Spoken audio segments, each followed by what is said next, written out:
driving, I needed some inspiring. Peace and quiet, I'm running from the sirens. They ain't been around, but they know about where I've been. Had to put the time in to let them know what time it is. Got that in common, we all feel the pressure. Bitch, I'm plugged in, yeah, the vibe is electric. Room full of comments, they all trying to sex me. Feel like Dennis Rodman in 1997.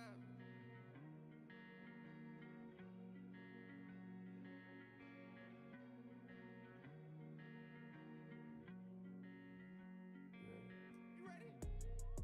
I don't do this, but I do tonight. Okay. Eat that pussy like it's food tonight. Yeah. They don't love me, but it's cool tonight. I like to keep it loose, but keep the moves tight. You was right. Running numbers up, I'm shooting dice. Fuck a suit and tie, I'm loosey goosey, but the moves are tight. Louis slippers never slipping, I just let it slide. I was on your side till you group me with these other guys. Hand on the blunt, I ain't done. Here come the sun, hair up in a bun. Yeah. And I like what I see. She a freak, said she only really do this shit for me. That's her capital. PCX driving, I needed some inspiring. Peace and quiet, I'm running from the sirens.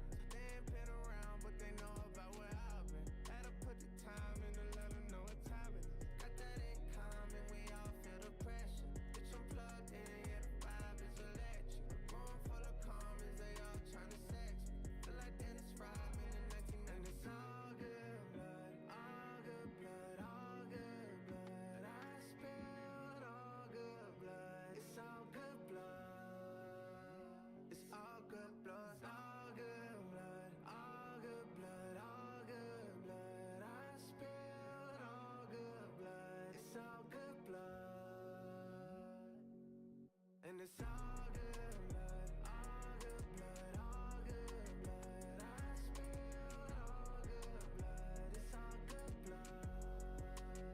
It's all good blood, all good blood, all good blood, all good blood. I spilled all good blood. It's all good blood. It's all good blood.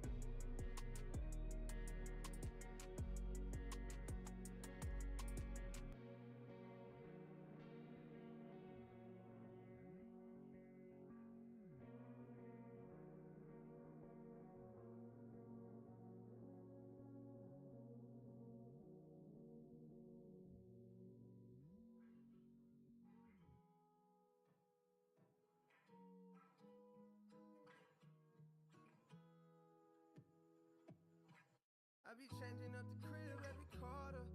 I got tired of not living how I wanna. I'ma make this shit as big as I wanna. Yeah, I get lost on my way to the kitchen in the morning. Somewhere in the hills of Montana. Yeah, baby gotta heal from the traumas. Yeah, mailbox filled up with commas. I'ma make enough to disappear if you wanna. I ain't got no time to waste on a comma. I've been changing up the crib every quarter. I get lost on my way back from the kitchen, cause I don't know which way I'm going in the Carter. I told her, woosah, woosah.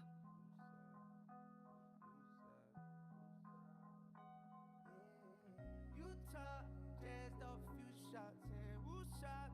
Yeah, you got a woosah. When I do a talk, it's set to the moon talk. I know what I want, get no fuss what you want. Woosah, woosah, fuck the hoopla. I saw what I saw, fuck what you saw. I've been on my disappear like David Blaine. I'm talking woosah, woosah.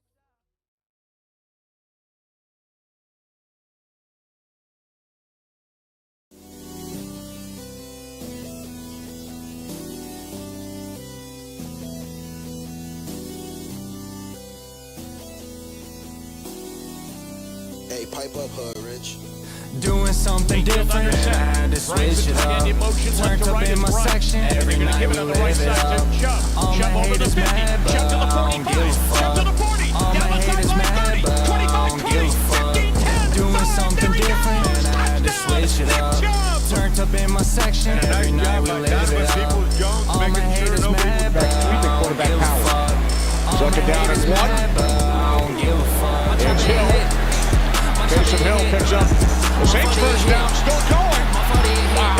I don't care if you let how step. I don't care if you let how rip. I don't care if you let how step. I don't care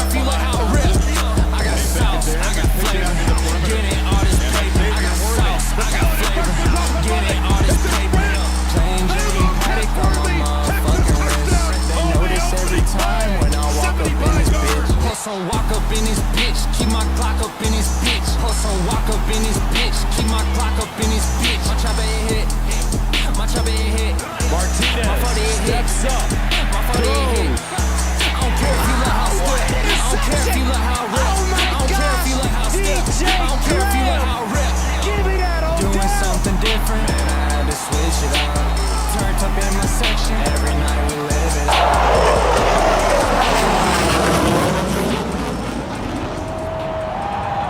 Who the hell are you? Ooh, doing a stretch of 5 to 10. Apparently the authorities frown on selling meth to college students. Yeah, apparently. You need to hang up that computer call. Come over here and kiss me on my hot mouth. I'm feeling romantical. Well, Malcolm, I suppose I should get going, but I will be emailing you the contacts of associates who'll be able to help. I don't mean to be pushy, but anyway you can do that before you get raped? What part of Mandingo Party do you not understand? It's time to pile on the white rap, you know, dirty to snow. Oh, I'm screwed.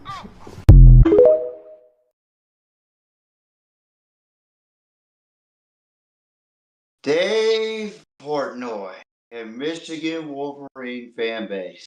How does it feel to be humiliated at home by the University of Texas Longhorns? But, ladies and gentlemen, welcome back to the Pigskin Mafia podcast.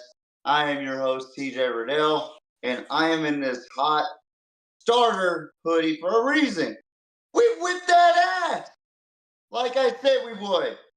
We went into Ann Arbor to the defending national champions, the Connor Stallion Michigan Wolverines, the cheaters, the naysayers, the blah, blah, blah. Well, guess what? We went in there. We played a little boozy before they even walked out. As they were walking out, they pissed their pants, and we whipped their ass. So, shout out to my Longhorns for putting up business in that manner, and also putting a little boozy, or putting on boozy, to strike the fear of God in those motherfuckers. So anyway, this is gonna be a fun show, guys. It's gonna be awesome, but there's a topic that I want to talk about first, and this topic to me goes to Shedeur Sanders. Now down to brass tacks, okay? Shedeur Sanders. Colorado was facing Nebraska this past week. If you haven't known, and you've been living underneath a rock, they were losing 28-10 with 2 minutes left to play. Shedeur decides to walk out on his own team, his own teammates. Beforehand, Shiloh broke his arm.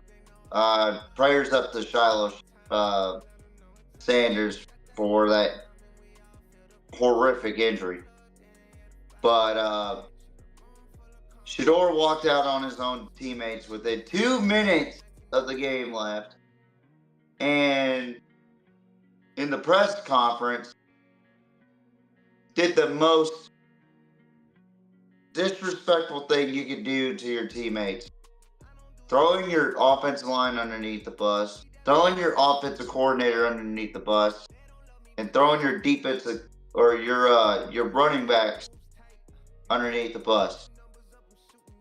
He goes in there, and they ask him a question about why Colorado wasn't running the ball. Which that's my question. Why aren't you running the ball? And if you are running it, why does Shedeur have more carries than the running back himself that actually has 6.4 yards per carry? First thing he goes is, how many times did Raiola get touched? Throwing some shade out of his offensive line. You know, I like Shedeur. I do. And I like Coach Sanders. And I like Colorado, okay? I don't have any disdain towards them. But it rubbed me the wrong way when Shedeur did a shitty thing. You know, I am genuinely disappointed in Shador, and I wouldn't be surprised if going into Fort Collins, his offensive line does a Ole block, meaning as soon as the ball is snapped, guess what the offensive linemen are going to do? Go ahead. Ole, motherfucker. Into the backfield you go. And sack that motherfucker. Because Shador is a wonderful, wonderful athlete. Great quarterback, right? But he kind of gets in his own head. And it just rubbed me the wrong way. And I would not be surprised if his teammates retaliated in this game. I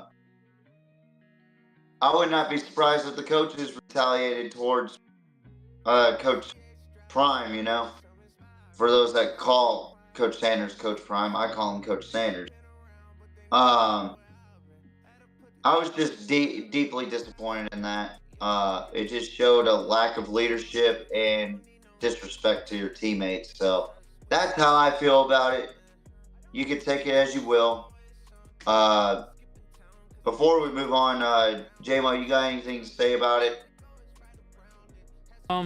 Yeah, actually. I think it's ultimately like, I think it's really, really, just like you said, Tyler, it's just disrespectful, man. It's really disrespectful towards, like, your team. Like, I'm not gonna lie to you, if I am a leader, right? Like, if I am, like, a leader on the ball field, like most quarterbacks are, right? You're expected, when you're in the quarterback position, you're expected to be a leader, right? You're expected to, you know, just be the rock for your team to lean on. You know, like, when that rock suddenly becomes a nuisance, like this guy has, it's like, well, you don't want to play with this guy anymore. You don't want this guy to have a winning season. You don't want this guy to, you know, come out with a dub. Like, I think Shitter Sanders, and I'm sorry I misspelled his name. I forgot an E in the bottom line. But, yeah. Shadir Sanders, I really think that you know what? Honestly, as disrespectful as it sounds, I don't care about his name. I really don't.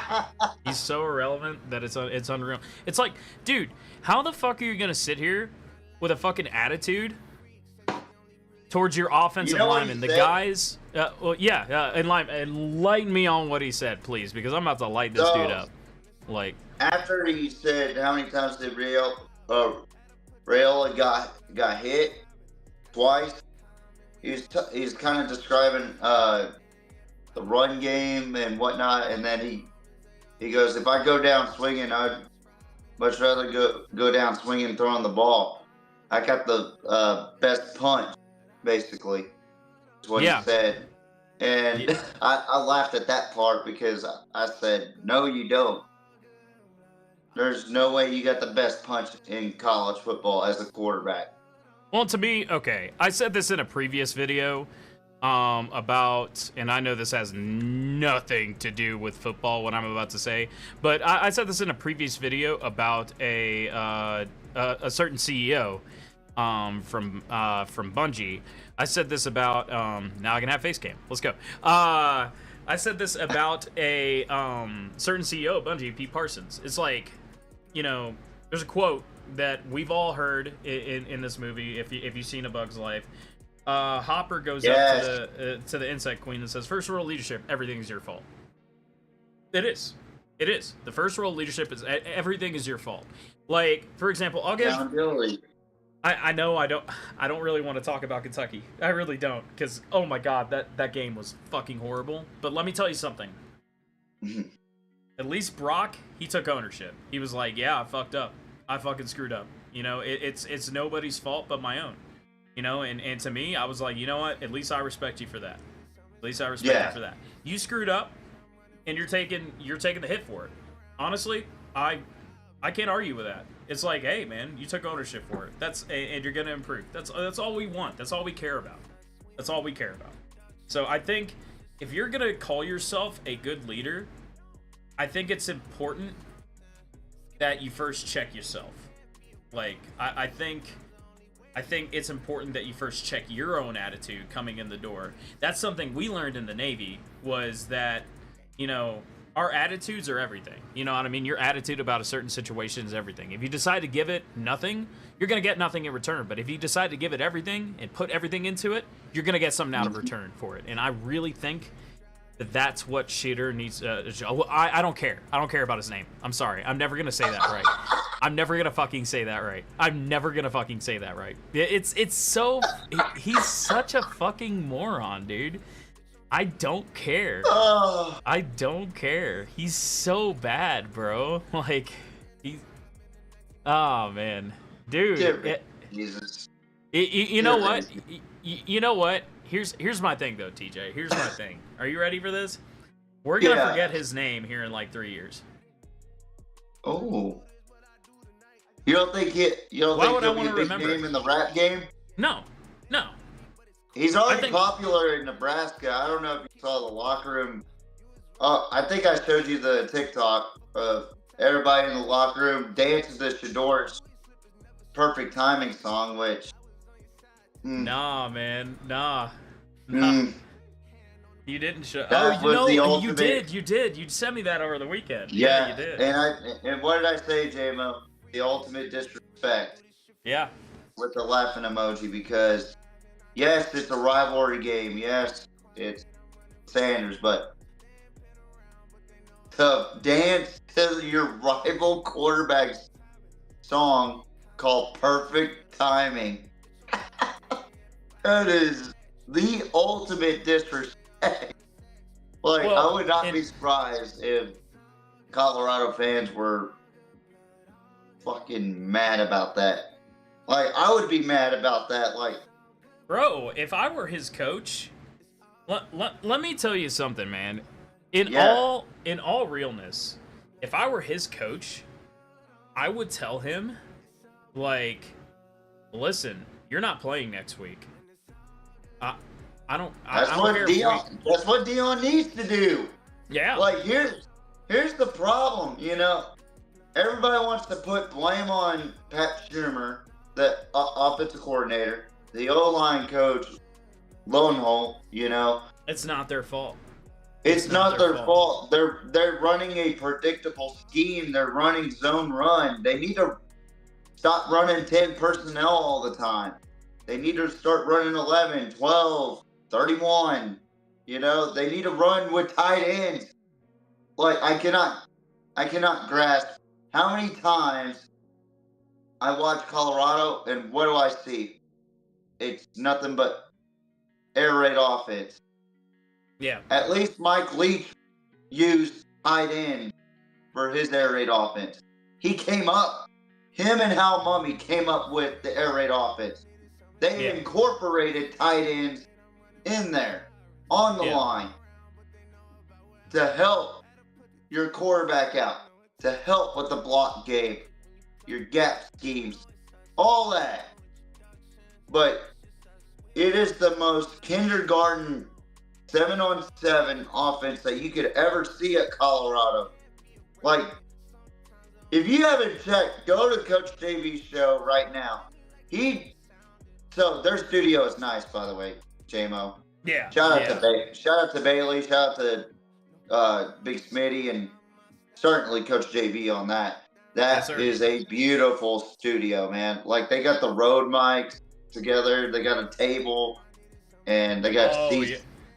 It looks nice, dog. But Also, once again, shout out to Bailey last week, man. Bailey, thank you for a great show last week. It was awesome. Hey, 3 claps for Bailey. But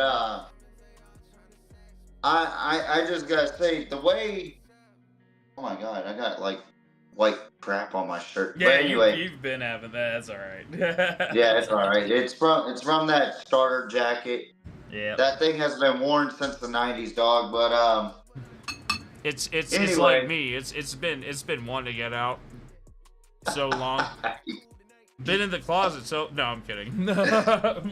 Yeah, but back to what I was saying. Coach Davey perfectly broke down Colorado's offense, you know? Yeah. And yes, you need tight ends. I think a two tight end set for Shador would be tremendous. It would help him out a lot. It would help out the blocking. And you need to run traps. You need to run counters. They're doing zone runs, and it's so predictable every game. I agree. I would not be surprised if Colorado State headed into this game in Fort Collins after last year's overtime loss came in and smacked Colorado in the mouth. And trust me, I don't like Jay Norvell. Yeah. I don't like Jay Norvell at all. I think he's a prime wannabe. Yeah. But I agree. to be real, that's in the back of his mind. Yeah. As long as I can beat Colorado in prime this year, my life is fulfilled. That is what his goal is. He didn't care about the Texas game, obviously. Look at the scoreboard. Look at the stats. Yeah. Nicolosi threw for only 59 yards in that game. Agreed. Yeah. So, you know, and on that same token, I really feel, I just really feel like they are not cohesive as a unit, and this is what we said. They're not. It's a group of individuals, and it's what it looks like to me. Okay, it looks like a damn reality TV show, and and I'm not saying it in a bad light. I'm not trying to bash Coach Prime or Coach Sanders and Shador. I'm just giving my own constructive criticism, okay? But it looks like a damn reality TV show out there. It looks like it's the Shador and Dion show. I even think Shiloh's not included. Yeah. It looks like that to me. The only time I saw Dion really show up for Shiloh at some point was when he broke his arm last week against Nebraska. You know what? I'm the outsider looking within. I'm not a Colorado fan, and I really don't think it's disrespect what I'm saying towards Colorado. JMO, that might be a different story with you, bud. But no. To be fair, I have no quarrel against Colorado. I really don't. Yeah. I don't think Colorado, like, I don't sit here like in my fucking, like, Louisville's a different story, but and we'll talk about that. That's a rivalry, though. We'll talk about that. That's different. But you're not hate watching a team because you want to see them fail. Sitting here. I don't sit here and wake up every day and be like, man, I fucking despise Colorado. I don't. I don't, because there's no. Why do I have any quarrel with Colorado? Well, and I think to help TJ out, what I'm gonna say here is that everybody at Colorado is good on an individual basis. Like if you put Coach Prime in a different like situation, he may thrive. You put any one of these players in a different situation, they may thrive. They're just not cohesive. That is the problem. It's a bunch of good players not coming together, and I really think it's a band of mercenaries. That is the thing that's killing them the most. I think we saw what the transfer portal can do to a team, like the damage, what it can do to a team. 100%. Like, you got one side that is coached by a program builder in Matt Rule, who built up Temple to be a 10-win team, who built Baylor to be a Big 12 champion caliber team, to be a New Year's Six Bowl team, right? He didn't do so high in the NFL. He's not an NFL guy. That's fine. And then in 1 year, after the 5-7 year for Nebraska, which, by the way, Colorado did beat Nebraska last year, but yet Nebraska got the better record in 5-7, whereas Colorado got 4-8. Yep. And to be fair, the Pac-12 was a little bit better than the Big Ten last. Let's keep that funky. How come Coach Prime's Colorado looks exactly the same as last year, whereas Nebraska, they tightened up on defense. They have a quarterback that can throw now in a true freshman named Dylan Raiola, which, honestly, he needs to be himself. Stop trying to be like Patrick Mahomes. But he's still a great quarterback as a freshman. And Nebraska bullied the shit out of him the entire game. Yeah. And what I will say, though, is that Colorado did hold them to 0 points in the second half. But the offense is still the same. The media gets all hyped up for Colorado beating NDSU. And I'm sorry, they were supposed to beat NDSU. Look at the talent that they had. Travis Hunter playing on both sides of the ball, which that's probably going to end up being a detriment one day for him. Yep. He's not going to be able to do that in the league. I'm sorry. It's the truth. Yeah. You have Will Shepard from Vanderbilt. You have Jimmy Horn Jr., who I think, quite honestly, is a better receiver than Travis Hunter. Yep. Travis Hunter's by far the best corner in all of college football. But I think Jimmy Horn Jr. is a better receiver. Yeah. And you have a decent running back out of Ohio State that transferred to you guys, and you don't utilize him in the run game. Last game, 5 carries for 31 yards.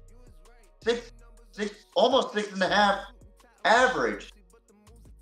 We got to utilize our potential. We got to utilize the backs. If I'm Coach Sanders, I go to Pat Shurmur and I go, what can we do to win and not make it about Shedeur? Yep. Because that's what it seems like to everybody outside of the country or outside of the Colorado Buffalo Nation. I'm not saying that that's what he's saying and whatnot, because I'm not a hater of Colorado. I just that's been clarified. I just want Colorado to be successful. Right. I've always want that. It's good for college football. This is critique. Okay? A lot of people don't understand that this is just critique. This is just critiquing. Yes. Like, we're not sitting here shitting on your team because, like, we have a hate boner for them at the end of the day. We don't. And we're not. And we're not worried about the Colorado fans. I believe that the Colorado fans can handle criticism. Who I'm worried about that can't handle criticism, prime sexuals. Yeah. They are the absolute worst fan base besides 2 more fan bases, the Swifties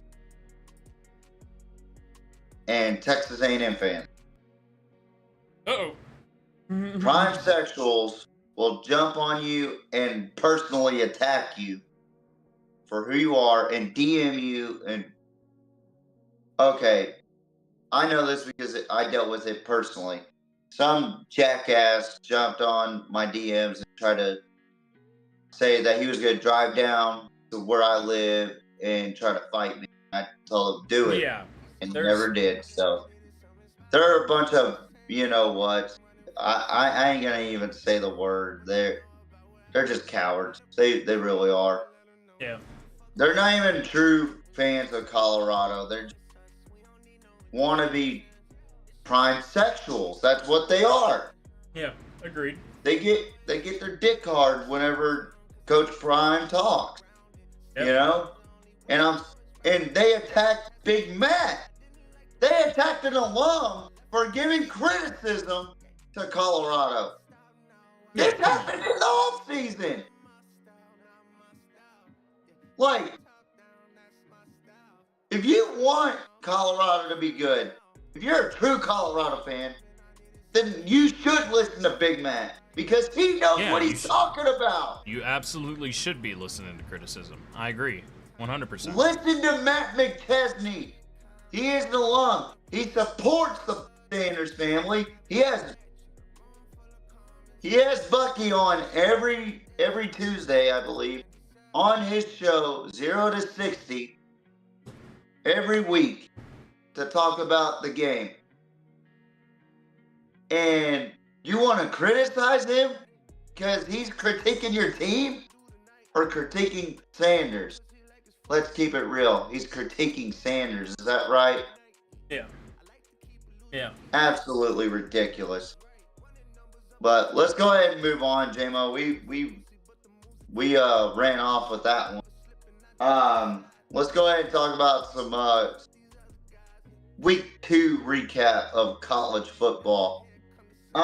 Yes, my voice is hoarse due to the fact that I commentated for my alma mater last week, which we won Battle of the Bay 48-20. Shout out to the Ingleside Mustangs 2-0 and about to stomp that ass in Beeville. Also, I before you say anything, I really don't want to talk about the guy in the bottom line. I really don't. The guy in the oh my god. You know what? It's like I said at the beginning, but before we started the podcast, you know, I said this to TJ, and I'll say this again. At least he admitted his fault, man. He threw so many interceptions that disgusted me. But I mean, at least he admitted he was at fault. You know what I mean? Vandergriff, what are you doing, man? What are you doing? First game Brock, I'm gonna talk about. bro? Yeah, first game I'm gonna talk about is BYU and SMU. That was the Friday night game on ESPN. SMU was an 11.5 point favorite. Okay. Yes. I picked BYU. Bailey picked SMU. BYU ended up winning 18-15. And now SMU is starting a new quarterback, Jennings. I am deeply concerned about SMU heading into the ACC. It's not a good look. It really isn't. But for BYU, they got to get their offense going before they run into a brick wall in the Big 12 again. So, and I believe in Kalani Sitake. I really do. So, you got anything before I move on to the next game? I'm just gonna talk about a couple games tonight. I don't really feel like talking about much about week 2. Yeah. Because there's a couple games on there that really got me nervous. But this Texas game, me and Bailey picked the University of Texas. Texas went in there, stomped that ass. They did. Did Texas not look like the best team in the country? They look like the best team in the country. I honestly, and not even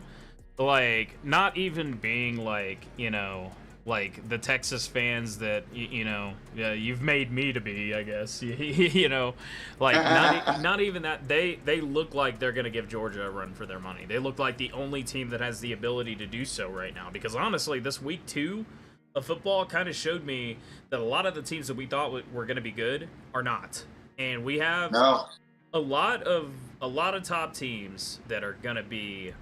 That I believe, and we've talked about this because we talked about it over the weekend, I believe that we're going to see decline.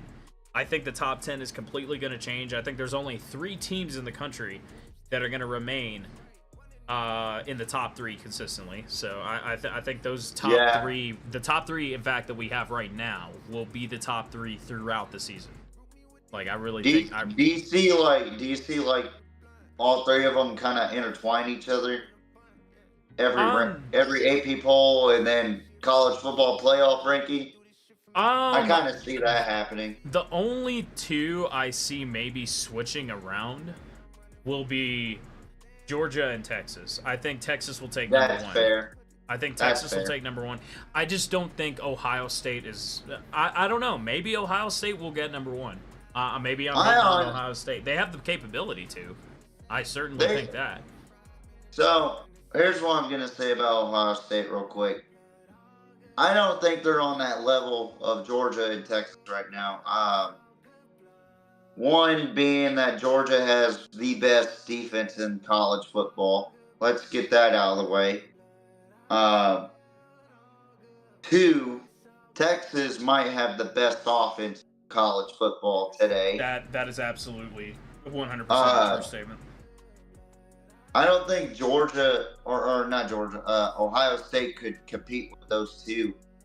I just don't think so. And I told one of my good friends, Marquise, this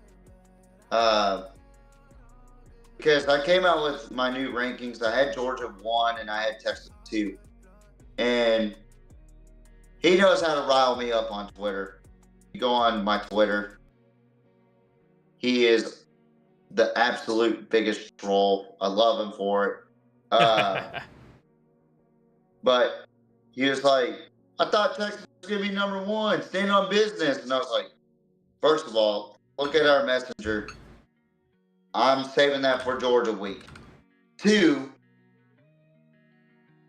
I don't really see a true number 1. I see two great teams that are evenly matched. Yep. That should share the number 1 spot. I don't think Ohio State's at that level. I agree with you. just think that Texas. Here's my thing. Early rankings to me don't mean a damn thing. AP polls are the stupidest polls in the world. Like, they still have Notre Dame in the AP poll after losing to NIU at home. Yeah. Okay? Which we'll get to that later after the show ends. With A&M, I got some words about that. Yeah.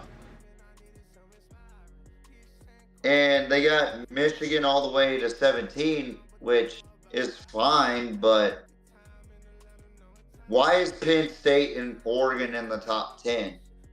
Yeah. Why in the hell are they in and not USC, Utah, and Miami bumped up to 8? Yeah. You know? Well, my question, and we brought this up when we talked, TJ. We brought this up when we talked. Mm-hmm. Why is Louisville not there? That scoffs my mouth to say. Absolutely. And you guys know. You guys know how much I hate Louisville. You guys know how much I hate Louisville. And TJ knows how much I hate Louisville. So I'm going to go wash my mouth out with soap after saying this. Why in the fuck is Louisville not in the top 10? They are that good this year, I believe. I'll answer that. Go ahead. I think it's the lack of competition that they play. Yeah, I agree with the conference that they're in. Now, if they were in the Big 12, that'd be a different story. I'm just keeping it real with you. I think the ACC is at a decline at the worst ACC possible. Hence to why they got Cal, Stanford, and SMU in there when they really didn't need anybody in there. They should have just left it alone. I just think that Louisville really didn't even play anybody. Realistically, they haven't yet, and we talked. We talked about that too because we've got some exciting games coming up. We got some really, really exciting games coming up, and I think Week 4 is going to be exciting for sure. I think that is where it is decided whether or not this Louisville team is going to be a top 10 team or if they're going to remain in the bottom. Because this week 4 when they face, by the way, they are facing Notre Dame. Week 4, I believe, correct? Notre Dame. Oh, Louisville, week 4. I don't believe know. that it's either. I'd I have know to their check. next game is Georgia Tech. That's going to be a really important game. That's going to be a pivotal game for them. Their game after that will absolutely be Notre Dame. Georgia Tech just lost to fucking Syracuse, But Yeah. I mean, see what I mean with the ACC? Like it's I get lackluster. it. I get it, man. And it's unfortunate that and like I said, I would rather be talking about Kentucky in that regard, because I wish Kentucky were that good, but they're really just not, man. They're really just not. And last week showed it. We both predicted them to absolutely destroy South Carolina, but they didn't even do that. We all had Kentucky. Me, you, and Bailey. Bailey probably put a bet in on Kentucky. Yeah, shit, I would have too. I mean, not just because I'm a Kentucky fan, but I thought, I really thought Brock was that good a quarterback. I really thought that Mark Stoops was that good a coach. And they were 10-point favorites. Yeah, they were. They were 10-point favorites in that matchup. And what upset me the most was how horrific that game was in general. Like, that was one of the worst games I had seen all weekend. Like, how in the hell does Kentucky not recover a fumble? Not once, but twice on a drive. Yeah. When Sellers fumbled the ball as he was getting sacked, it rolled off, and a defensive lineman could have had that fumble, but it slipped from his hand into the freaking South Carolina player. Like, what are we doing, Mark? Yeah. Come on, man. Like, I wish I got it. And I'm not even a Kentucky fan, I just, and then, I'll be honest, like, I was in the third quarter watching that game. I was like, I can't watch this shit. It was so bad. I went and took a nap. I agree. I think I told JMO that. I think I told JMO I took a nap on your team. I'm sorry. No. I mean, dude, like, honestly, like, kudos to you for getting your sleep in. I would have rather gotten my sleep in than to watch that bullshit. It was so bad, man. It was awful. I tell you who's a team to watch out for, though. Mm-hmm. Nico Imaleva and them Tennessee Volunteers. Oh, that's another one that scoffs my mouth to say, bro. Like, I was predicting against them. You and Bailey were for them. I was predicting against them, but they put the whooping to NC State, bro. Let me tell you that. I knew they were gonna put points on the board, but I didn't think that they were gonna hold NC State to 10. Yeah, I know. I thought they were gonna let them score 28, but they held them to 10. Man, let me tell you, I was really impressed, and from what I heard, they got some of the fastest edge rushers off the edge. For Tennessee, and my God, dude, Alabama better lock in this week, because I heard they struggled against South Florida. That's another thing too. What the hell is going on with Alabama? And Alabama fans are freaking the fuck out already. I wish I knew. The fact that they struggled against South Florida really is an eye opener. I thought they were going to be one of the best in the SEC. But really, it's becoming apparent that they are not the powerhouse that they were anymore. We talked about this. We absolutely 100% talked about this. If you remember at the beginning of the season, here's the deal. Like, yeah, they ran away with it in the fourth quarter. Okay. Yeah. It was 42-16 in the final. But before it was the fourth quarter, they were like up by 6 points or some shit like that. Yeah. Like, they did this shit last year with South Florida. Take for granted they're 2-0, but you're struggling against a group of 5 at home. Yeah. At home. So, I believe in Kalen DeBoer. I really do. I believe that he's a great coach that can... I don't think you can find another coach in college football today that could possibly fit Nick Saban's shoes like Kalen DeBoer. Yeah. And I'm even putting him in front of Sark because he beat Sark head-to-head twice. Yep. Okay? And plus, I don't want Sark to leave Texas to go to Alabama. Yeah. No, I don't want that to ever happen. But yeah, like, if I'm Alabama, I'm concerned. Yeah. Absolutely. Clemson's offense finally woke up. Thank God. Thank God for 20. that. Thank God for that. 66-20 over App State. They were 16.5 favorites. I had 34-13. I didn't think they were going to score that much. I was actually doubtful. I was actually doubtful about that game. I really was. I thought but to it looks myself, like it looks like Garrett Riley pulled something out of his ass and gave it to Nate Klubnik. He did. He absolutely did. 100%. And I think and how about this? Yeah. Oregon struggling against Boise State and finally get their. So now let me tell you, that was. So a good let me game. tell you the history behind Boise State and Oregon. Oregon never beat Boise State in their program history. Wow. Until this past weekend.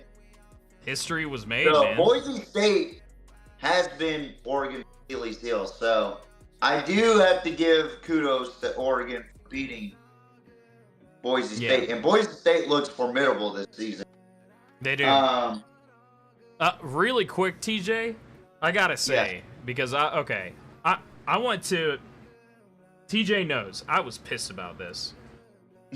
I went to the UNR Southern Georgia game, right? This isn't a game we talked about. Oh, the Georgia Southern game? Dude, oh, yeah. That was the only person that was in the building to play was fucking Lewis, dude. Like, our quarterback, dude. Don Lewis. Oh, my God, dude. He's pretty cold on college football 25. He's the only person that was there to play, dude. He was the only person that was there to play. And that's surprising to me that you say that because Savion Red had some pretty good stats, but you did say he fumbled the ball. So he fumbled at the 1 yard line against an to put it in perspective. Let me not. So he pulled a Georgia Deontay Southern. Foreman? Huh? Or I'm sorry, not Deontay Foreman. Fucking name. He played at Texas and then transferred to Keontae Ingram. He pulled a Keontae Ingram. He fumbled at the 1 yard line. God yes, he did. Damn, that would piss me off too. Dude, it was he was mad about it, but to put in perspective for you guys, this was an FBS team. They are the best team. Or sorry, FCS team. This is an FCS team. No, they are the best not team. FCS. Are they not? I thought they no, were. They're Sunbelt. They're Sunbelt. Oh, they are. Okay. Yeah. Okay, so yeah, they're Sunbelt. okay. All right. So they are not. Okay. Yeah, so they got on here, right? I was sitting here thinking they lost an FCS team. I was sitting here thinking, oh my God. I mean, Georgia Southern was FCS, but then they got bumped up to Sunbelt. Okay. Like about 8 years ago or some shit. That kind of changes things because it's like, okay. But it's kind of like losing Detroit. Too, like, yeah. Georgia Southern also played Boise State pretty tough too. Like, Georgia Southern isn't a slouch. Like I said, no, they're not. They're not. And mad respect to Georgia Southern. Yeah. Like week 1 against Boise State, I said they weren't slouches, but I don't think they could produce against Boise State. But they fucking kept up with. They're a stingy team. They are. You know, and again, college football 25. That's a fun team to play as. Yeah. Georgia Southern? Yeah. Yes. Dude, let me tell you, buddy. Let me tell you. I took them to the SEC championship. Oh man. Couple more games I want to talk about. Tulane and Kansas State. Oh, we have some concerns about Kansas State, don't we? Yes, Avery Johnson, long-haired, that's cool. I am deeply concerned that Kansas State won't be a big factor in the Big 12. I really don't think that the way they played Tulane, they were playing keep away, or not keep away. They were playing catch the mouse in the sense that they weren't catching the mouse. They were Tom in the sense, and Tulane was Jerry throughout 3 quarters until the 4th quarter, which Kansas State won 34-27, but that offense looked atrocious to me from what I saw. Yeah. So agreed. Oklahoma State, Arkansas was the best game I saw. Yeah, agreed. Very good game. After the Texas game, I ended up watching that 4th quarter where I almost got the prediction right. And then fucking Taylon Green comes out of nowhere and absolutely is a dog, you know. And I got to put my freaking charger on. I forgot to do that. I should have reminded you. Yeah, no kidding. Bad producer. No. Sorry, Bailey. No. So I really liked that game, but I have concerns about both defenses. And it showed me that Oklahoma State is really resilient, and it showed me Arkansas let up. Yeah. And got gassed in that game. As far as the defensive side, offensive side, they still were full go, you know. Yeah. And I think they should utilize Jaquindon Jackson to his fullest, you know. And that's a Texas boy right there, you know. But sir, I really like what I see out of both teams. I thought it was going to be a slobber knocker. It was. Double overtime. Great win for Oklahoma State. Tough loss for Arkansas. Let me tell you what, the Cowboys, on that same token, the Cowboys, just really quickly, like I said, they've always been giant killers. You know what I mean? They have always been giant killers. Yeah, in a sense. I mean, I think that they're now part of that. They're now part of the big boys of the Big 12 now. You know. Yeah. I mean, they're no giant killers anymore. They're just giants. They're right there. You know. They're the ones that are the giants now.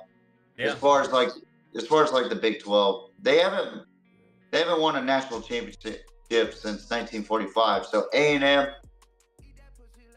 you're nowhere near that. And that was back when they were called Oklahoma A&M too. So, I hope that Oklahoma State is in the playoff this year. I think it would be a great playoff to have them in. And what would be phenomenal is to have a Bedlam playoff game. Oklahoma versus Oklahoma State in a playoff game. Whether Oklahoma State's the seed that holds that spot for the Big 12, or if they're one of the lucky Big 12 teams that jumps into the higher seed, so that way they can play. And then Oklahoma, you know, there's gonna be like 6 fucking SEC teams in there, and 3 Big Ten teams. So it's gonna be tough for both ACC and Big 12 to get teams in there. Yeah. Now this second to last game I'm gonna talk about, Auburn and Cal. What in the hell? Okay. What in the hell, Auburn? Cal came into your home, won 21-14. Yeah, we all had Auburn winning. We all had Auburn winning that. Peyton Thorne is the shittiest quarterback in Auburn history. Would you say the shittiest quarterback in college football? Because it reflected those kind of vibes to me.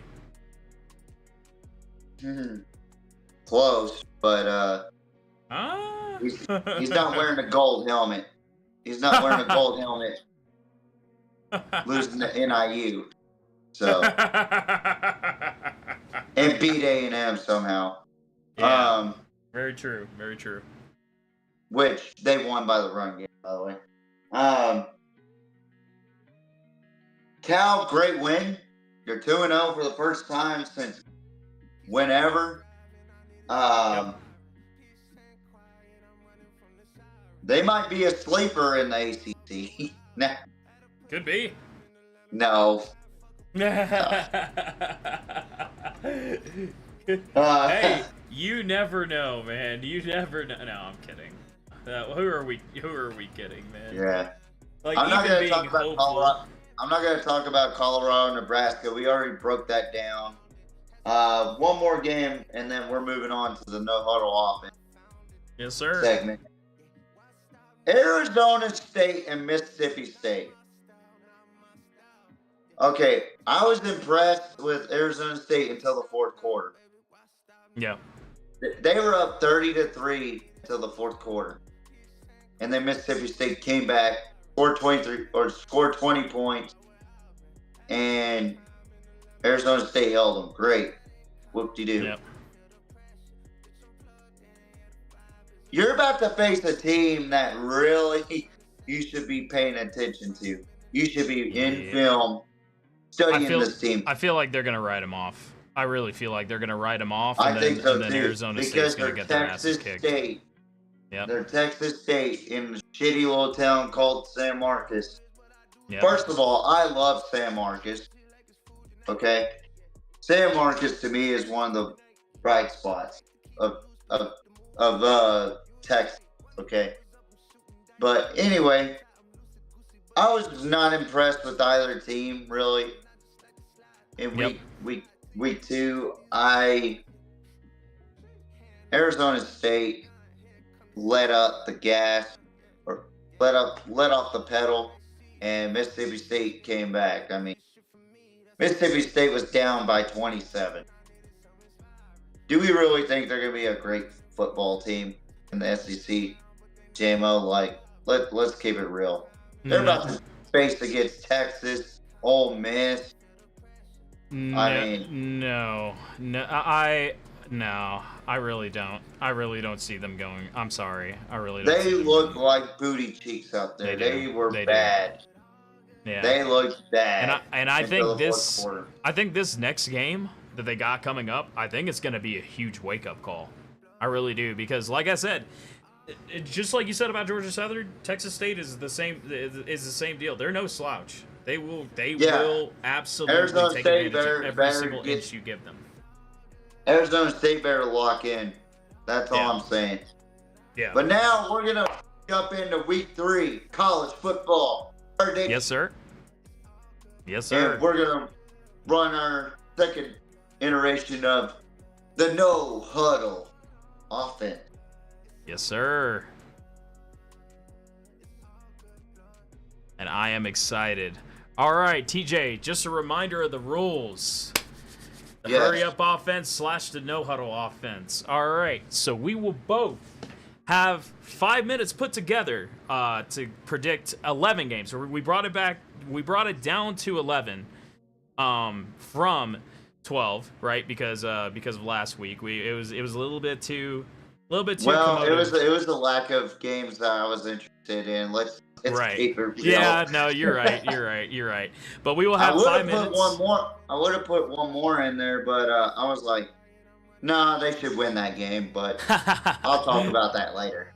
Yes, sir. So that way they know who it is.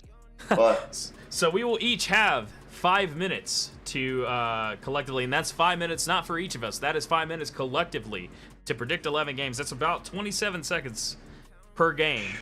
Averages out at about like 13 or 14 seconds for each of us, right? So, basically, we're gonna go through that 5 minutes. If the timer ends before we can get to our prediction, then we just have to leave it at that. That's it. There's nothing we can do. So, with that, we'll get this thing started. All right. First things first, Arizona State at Texas State. I'm pretty sure we already know who you got slated as a winner. Who you got? So Arizona State just dropped to a 1.5 favorite. I'm really high on this Texas State team. I like G.J. Keene in this one. I like Texas State winning this game 35-31. I think it'll be a high-scoring affair in some aspect, but give me Texas State. Yes, sir. Absolutely. Same for me, man. I love a good Cinderella story. I really do. I think Texas State is, one of the best. I really do. So I honestly think that they will run fades this week, and I can't wait to see Texas State come out with the win. All right. Next team we got UNLV. I forgot to talk about this team, but we got UNLV and Kansas. What you got? Listen, I am not high on Kansas here. I thought they were going to be an average team. They look like an average team. They're favored by 7. Give me UNLV 24-14. Dude, it scoffs me to say this. It scoffs me to fucking say this as a UNR student. Give me UNLV, and I'm predicting it's going to be 35-17. I really think they're that good. I think they're one of the best. I think they will win the Mountain West. Anyways, Arizona and Kansas State. Over Boise. Yes, sir. Right. I really think they're that hot. Arizona at Kansas State. Who you got? Battle of the Wildcats in the Big 12. Kansas State's favored -7.5. I'm not sold on Kansas State. I'm not sold on Arizona, but I like T-Mac and Noah Fafita in this one. I got Arizona. All right. I'm actually gonna go with Arizona as well. I really like Arizona's style. I really like what they go on. And honestly, Kansas State kind of scares me from last week. So yeah, gonna go with Arizona and those boys over there. Alabama, Wisconsin. Who you got? This should be a no-brainer.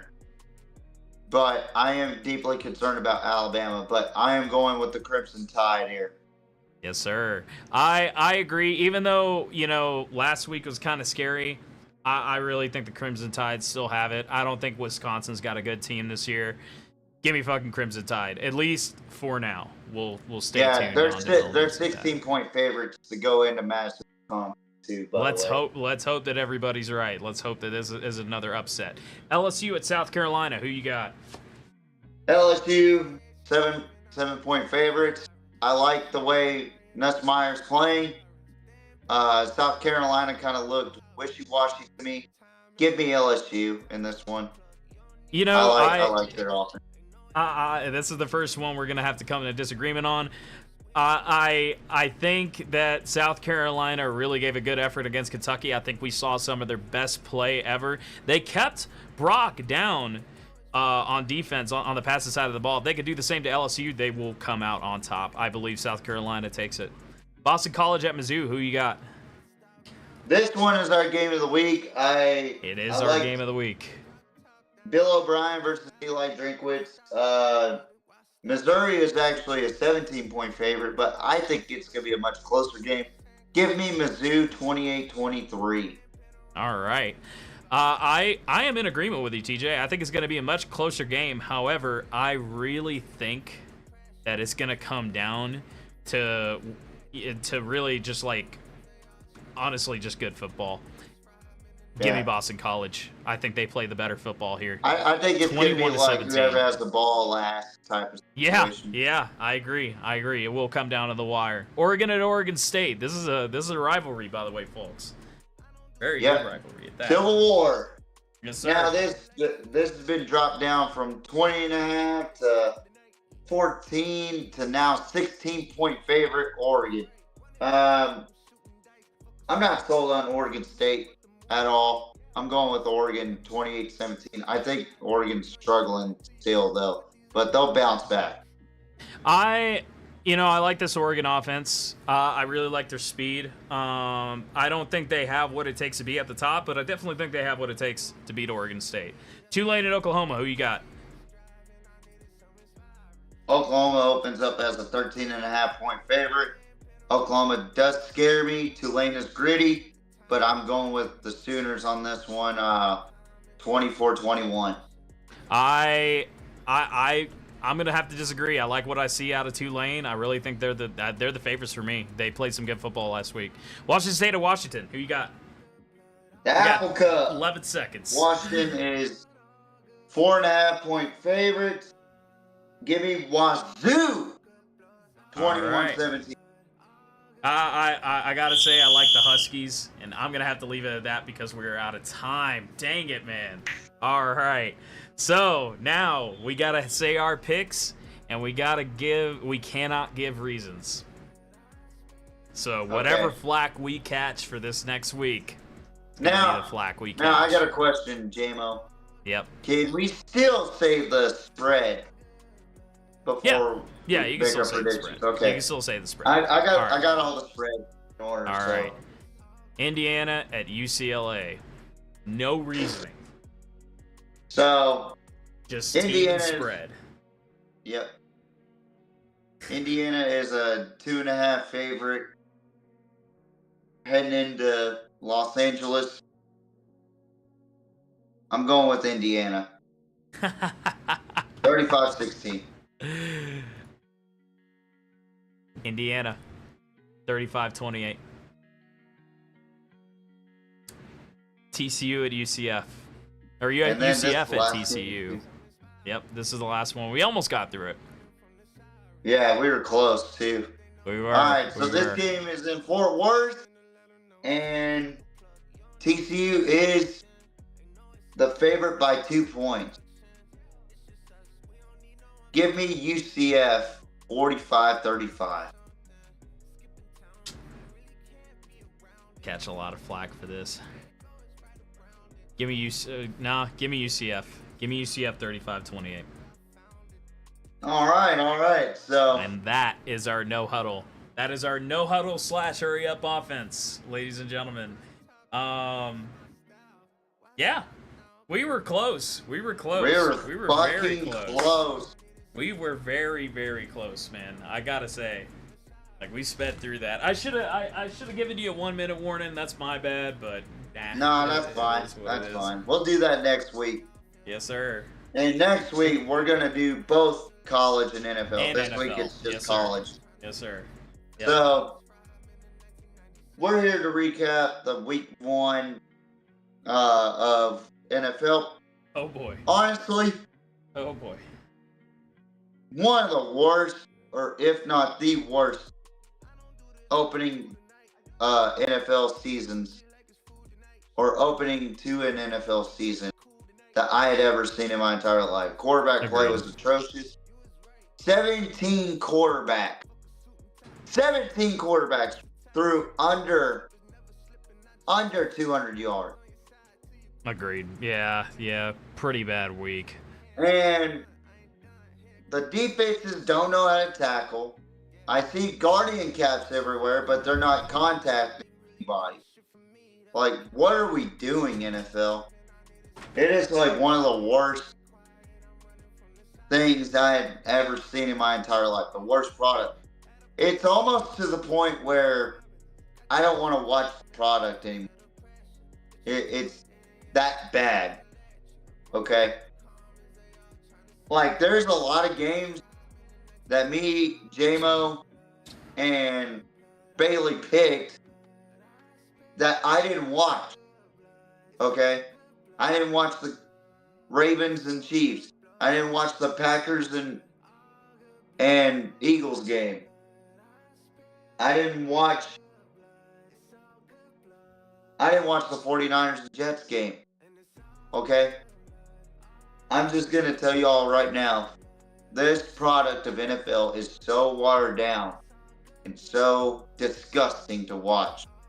It's not even funny. I honestly,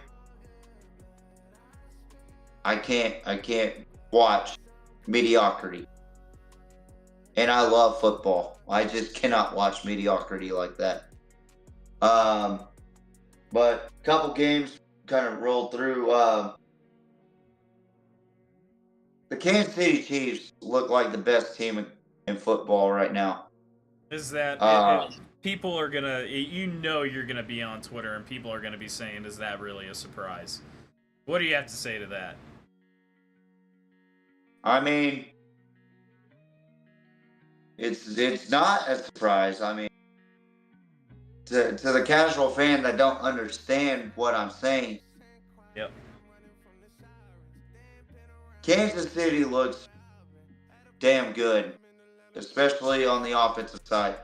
Like, I've heard so much about how Xavier Worthy wasn't going to make it to the NFL, but yet the motherfucker has 2 touchdowns already. And I know JB said that Xavier Worthy can't get off press, which is true, but Andy Reid is smart enough to know how to utilize a guy like Xavier Worthy. Okay? Think about that, guys, for 1 second. How in the world can you stop this offense now with that much speed? I mean, it's unbelievable. And the Ravens look lost without Patrick Queen. I'm just going to say that right now. He's over at Pittsburgh right now. They just got the dub against Atlanta. I am genuinely concerned about the NFL this season once it comes to facing the Chiefs. The Chiefs look for real. They look like they're going to three-peat this season. I said they were going to three-peat this season. It's plainly odd. It's painfully obvious for the novice fan out there that, yes, Kansas City's going to three-peat this year. And they look like they are. Patrick Mahomes, as much as it pains my mouth to say this. Oh, boy. Oh, 20 boy. 20 for 28. He looked like the best quarterback out there. Not the best ball spinner, but the best quarterback. Okay? I am just beside myself that we have such mediocrity around the league. But Lamar looked horrible. Yep. Contrary to belief. Agreed. He looked awful out there. 100%. And why'd y'all stop running Derrick Henry, Baltimore? Yeah, he's one of the best weapons that they have, and they're not using him. I don't get it. Well, I really don't. Now looking at it, JB was right about Baltimore getting Derrick Henry. It was the worst transaction they could have possibly done this offseason. Yeah. Like, yeah. Agreed. It's wasted talent. It's wasted potential. It's not good for your offense.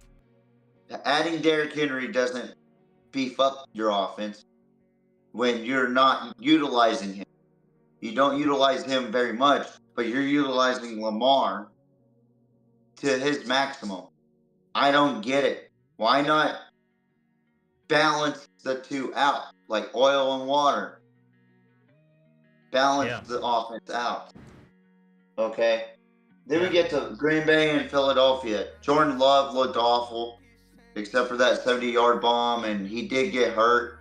He'll be out for a good 6 weeks. I'm not really sold with either team right now. I'm really not. And also, why in the hell did the NFL decide to have the game in Brazil is still a big mystery to me.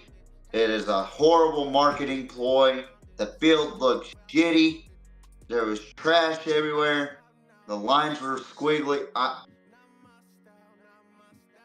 I'm just going to say this right now. Do not have international games anymore. Agreed. Unless it's in England or within Europe. Because I'm telling you, this is bad football, man. It's bad for those players. They couldn't even get out of their freaking rooms. Yeah. Yeah. It's sad. It's sad to see. It's like the logistics of taking players to Brazil or other places, such as like, you know, the logistics of that are just like beyond me. And you're right. It just should not be done. It just should not be done. And think about it this way too, like the turnaround, like just in case if they have a Thursday, like if they had a Thursday night game, this was a Friday night game, right? Yeah. The turnaround for that going into a Sunday game, which that's an extension, right? But what if they had a Friday night and then they have a turnaround to go play on a Thursday night game? That's going to be horrible. That's going to be terrible. 6 days to prepare. Yeah. You know, and I'm sorry, I hate weekday football games. Like as far as like. Yeah, no, I agree. It's a weekend thing. It is a weekend thing, and it has to like be that. NFL. The only weekday that should matter is Monday. Yep. That's just my Monday opinion Night for Football. NFL. Yeah. I will say, really quickly, say, I'm wearing this jersey because we did take the dub, and let me tell you, really quick. Yeah, go ahead. I'm just so fucking glad that we didn't play Russell. I'm so he was hurt. He was out or something. Something with his Fields did phenomenal. Justin Fields fucking did some for good what, shit. For what he was giving you. Yeah. I mean, is he the next Ben Roethlisberger? No, I don't think so. But that's really, he is an average quarterback. But stepping into that role, honestly, I feel like I felt a lot more confident about him being in the seat than Mason Hey, you Rudolph. know who you should thank right now? Oh no, don't you dare. Don't you dare. Let me tell you something about Chicago. You should thank Chicago. Oh, no, dude. I thought you were going to go somewhere else. I thought you were going to tell me to think. No. What? Let me say this now. Even though we won, let me say, and I'm saying this with my fucking Steelers jersey on. Are you ready for this? Arthur Smith, I don't care. I do not care how many games you win. I do not care how many games you win. To me, you're still a worthless pile of garbage that has done nothing in his life except for fire good players. I don't think you'll ever be head coach material. I don't think you ever were. And I don't think you ever will be. I think you should go back home and cry to mom and let somebody who's worth a damn take the role. Oh, God, that was brilliant. I mean, tell me I'm wrong. You're not wrong. Two good quarterbacks, and ruins both of them. No, if you ruin Fields, if you kick him out, I swear to God, somebody needs to, like, ban you from the country. You should go work for the Canadian Football League or something. Like, he probably, you know what? I'm glad he didn't stay at Atlanta. You know why? Because he probably would have fired Kirk Cousins' ass too. This guy's been trying to make a career for 20 years, and he probably would have been like, oh, but he's not good enough. Like, bro. Oh my God, that's hilarious. Arthur, you piss me off, dude. You piss me off. Just looking at your face, dude. He looks like he dwells in his mother's basement as a hobby, bro. Swear to God. Oh my God. I swear to you, he looks like he dwells in his mother's basement as a hobby. He looks like the damn Hobbit. He looks like Frodo. Swear to you put him in, you sub him in Lord of the Rings. I swear to you, you won't tell a difference. Hate Dear that Lord. man. I love Pittsburgh. I hate that man. I hate that. He's probably my most hated in the NFL. Clip me. I don't care. Clip me saying that. I do not care. He's probably the worst coach the NFL will ever see.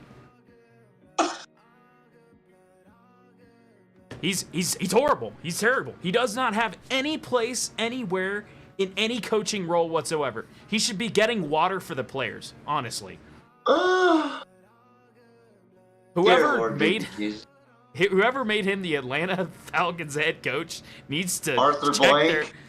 Dude, they need to check their mental health. Like, they need to check if they're still, like... He needs to have a cognitive test. They need to do the same dementia test that Joe Biden did, dude. Like...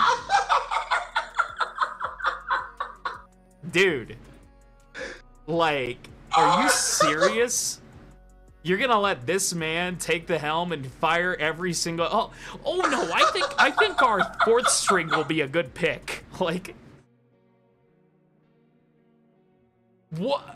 What? Dude. His favorite thing to do is fire quarterback.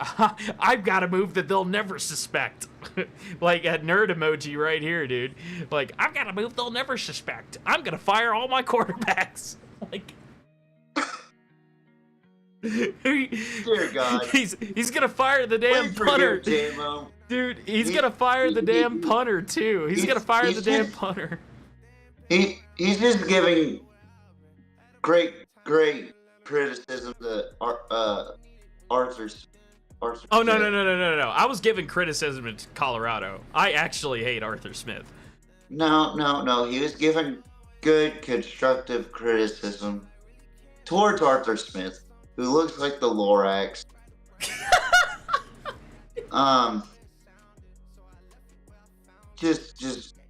Just please forgive JMO. He goes on a rant and tangent about Arthur Smith. I understand why, but just forgive JMO for what he said about Arthur Smith. Tell me I'm not wrong. He's not wrong, but please forgive him. God, please forgive JMO. In baby Jesus' name, amen. Oh my God. Okay, so that was fun. Now we get to my team, the Dallas Cowboys, which we'll go over Dak Prescott's new contract later on before the show ends. Cowboys were a 2.5 point underdog to the Cleveland Browns, right? Dallas announced that morning that they signed a new deal with Dak Prescott to extend his contract for $240 million, for $231 guaranteed, which, again, I'm going to talk about that later on. I went on a rant and tangent before the game, but the Cowboys showed up. Are we finally seeing the old Zeke back? Are we finally seeing Micah Parsons finally focused? Trayvon Diggs looked good out there. I loved what I saw out of Dallas. They look like a team that could actually win the NFC East and can actually be a contender in the playoff instead of looking like a damn choke artist or a damn lizard lot. Not looking like fucking T Swift at the Kansas City Chiefs game, looking like a damn lot lizard. That's something I want to talk about. Looking like a damn Love's parking lot out here. Like, holy shit. T Swift, you gotta pick a sweetheart. You're a nice woman. But my God, your outfit was atrocious. I can't even say it right because it is that bad. That's okay. Let's rewind to how I can't spell fucking Deion Sanders' son first name right. Like, you couldn't even pronounce it right. I couldn't even pronounce it. Again, gonna be irrelevant in like 2 business days. So, but like, T-Swift, be more presentable. Don't look like you just stopped at a Kansas City bus stop or rest stop, whatever it is. Don't look like you just stopped at a Love's to give mouth hugs to truck drivers. After a fresh Arby's sandwich, bro. Like, oh my God. Getting ready for Deshaun Watson, which that's something that happened. You know, Deshaun Watson looks fucking horrible. Jameis Winston should start. And it comes to find out that Deshaun Watson sued again. Again! Oh, man. So the good old rub and tug bandit is back at it again. And then we'll go to one of my favorite games this weekend, the Rams and Lions game. Detroit was favorite 3.5. Me and Bailey both picked Los Angeles. I don't know who you picked, JMO. I think it was Detroit. I was with y'all. No, I was with y'all. Los Angeles. Okay, so we're all shitty at NFL picks. Hey, I'm 1 for 16, baby. It's my Pittsburgh Steelers. Go fucking Arthur. God damn it. The math ain't mathing, bro. You're 1 for 15. Fuck. You're 1 in 15. 1 in 15? Okay, all right. Well, I gotta get more than that. But no, on a serious note, they both went to overtime. They plugged it out. Matthew Stafford looked all right in that game. Jared Goff looked all right. David Montgomery was the difference maker in that game for me, especially at the end where he bulldozed that Rams defense. I think Aaron Donald's much missed over there at Los Angeles for the Rams, you know. So, and then finally we get to the Jets traveling to San Francisco. I thought this was back. Yeah. I thought this was going to be a good game, and I did pick the 49ers to win. Bailey picked Jets to win. Man, 49ers look good too, man. Like, there's 4 teams in the NFC, or five teams in the NFC that I really like so far. And the 49ers are one of them. Yeah. And I agree. And to give Rodgers some credit, he looked well after missing a whole season, you know, and not getting a chance to really play with the Jets. That, you know, I'm a huge Aaron Rodgers fan as far as NFL side, college side. He can go fuck himself on that.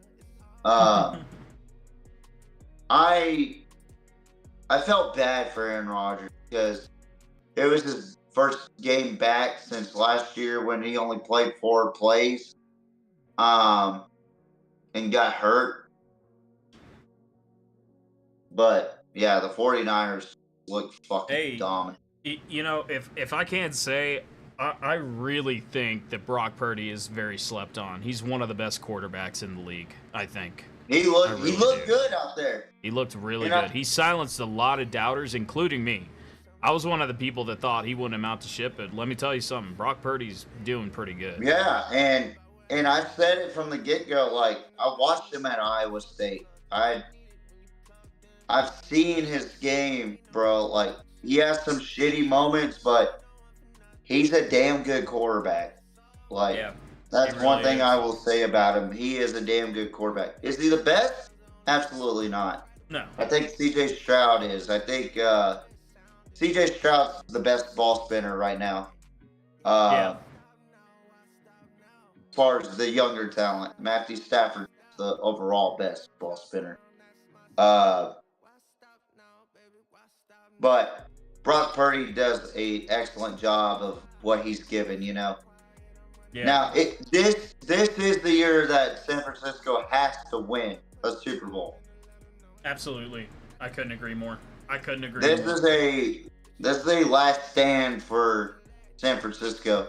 And also, honestly, kudos to Peyton.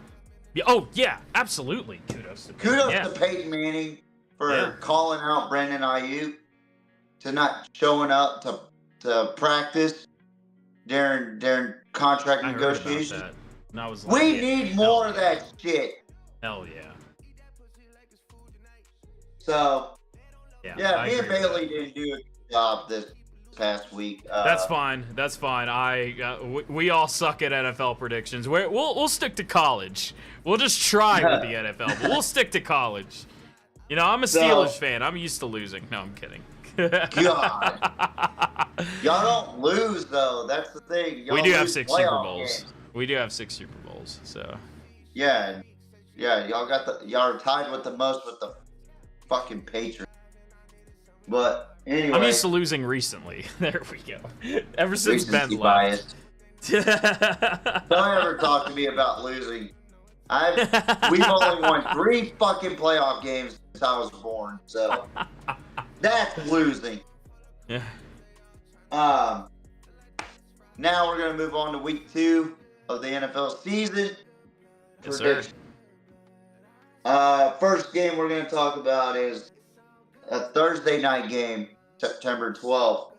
We got the Buffalo Bills, who really struggled against the Arizona Cardinals this past week, taking on the convict Tyreek Hill and the Miami Dolphins. Do we have some words about that later? Yeah. I'm only going to talk about it a little bit. I'm tired of talking, honestly. Miami is opened up as the 1.5 point favorite. I'm going to go with Buffalo on this one. I got Buffalo winning 21. Who you got? You know what?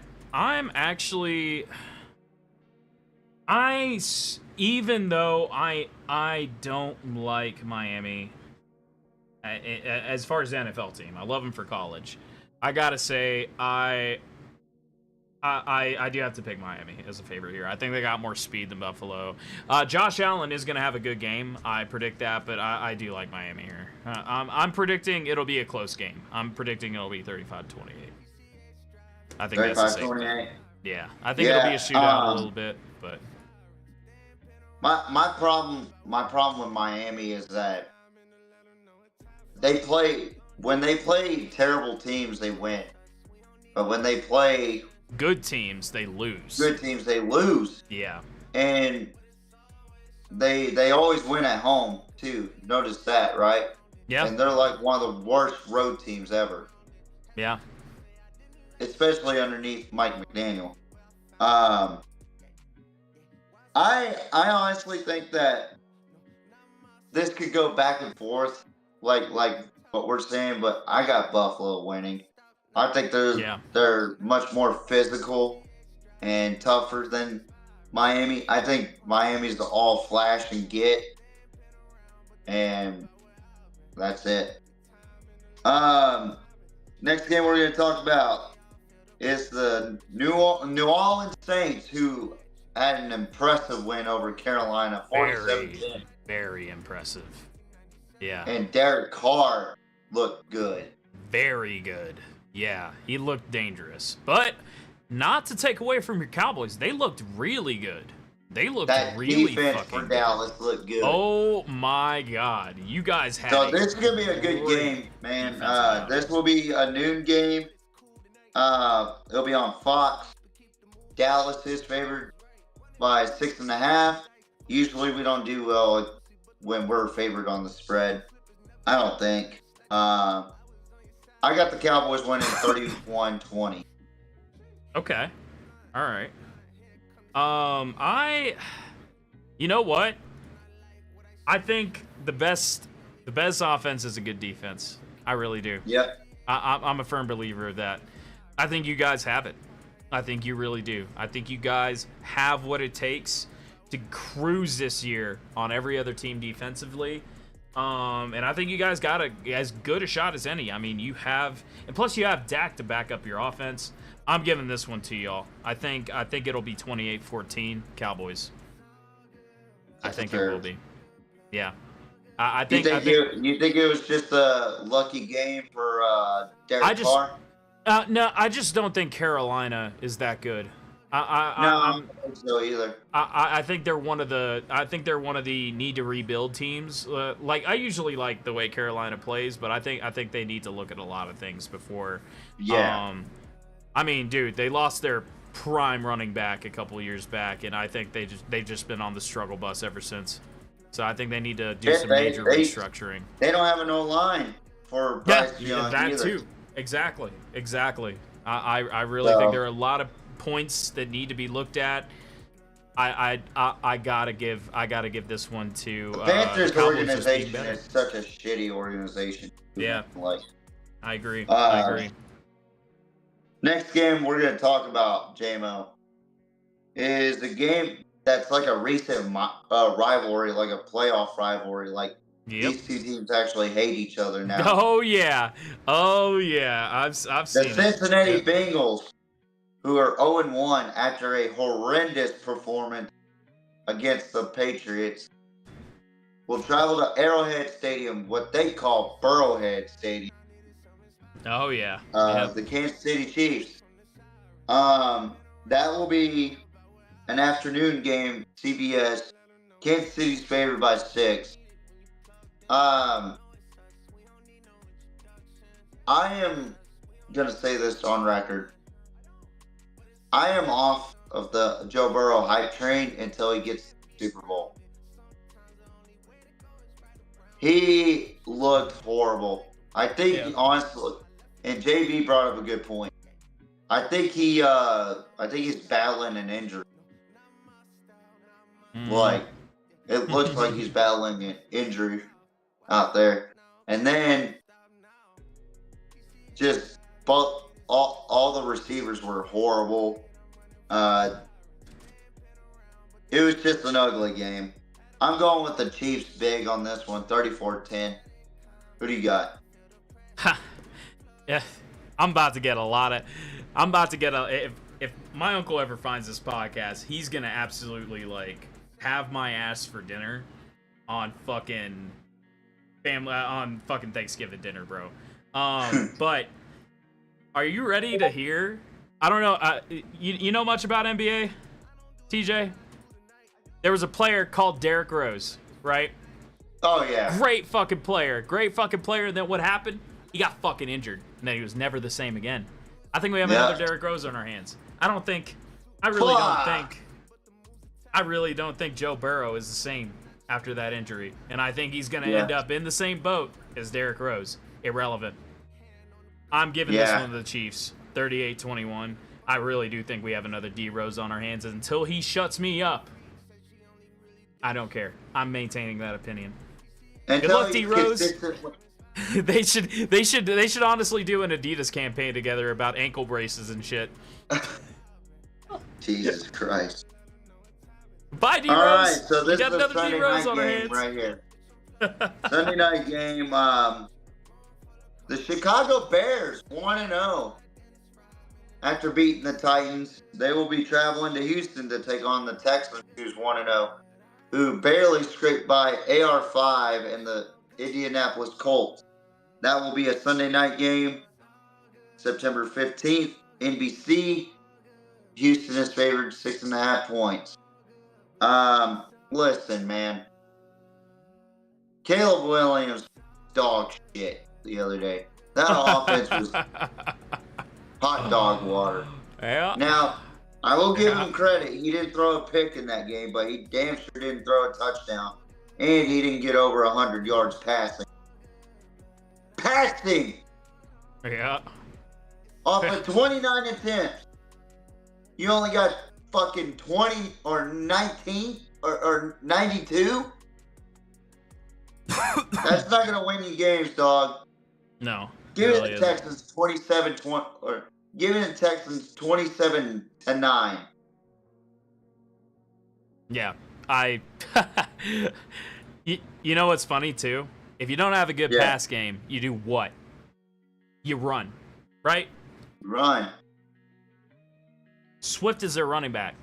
30 yards in the game, and he was the leader for the Bears. How do you do that? 30 yards.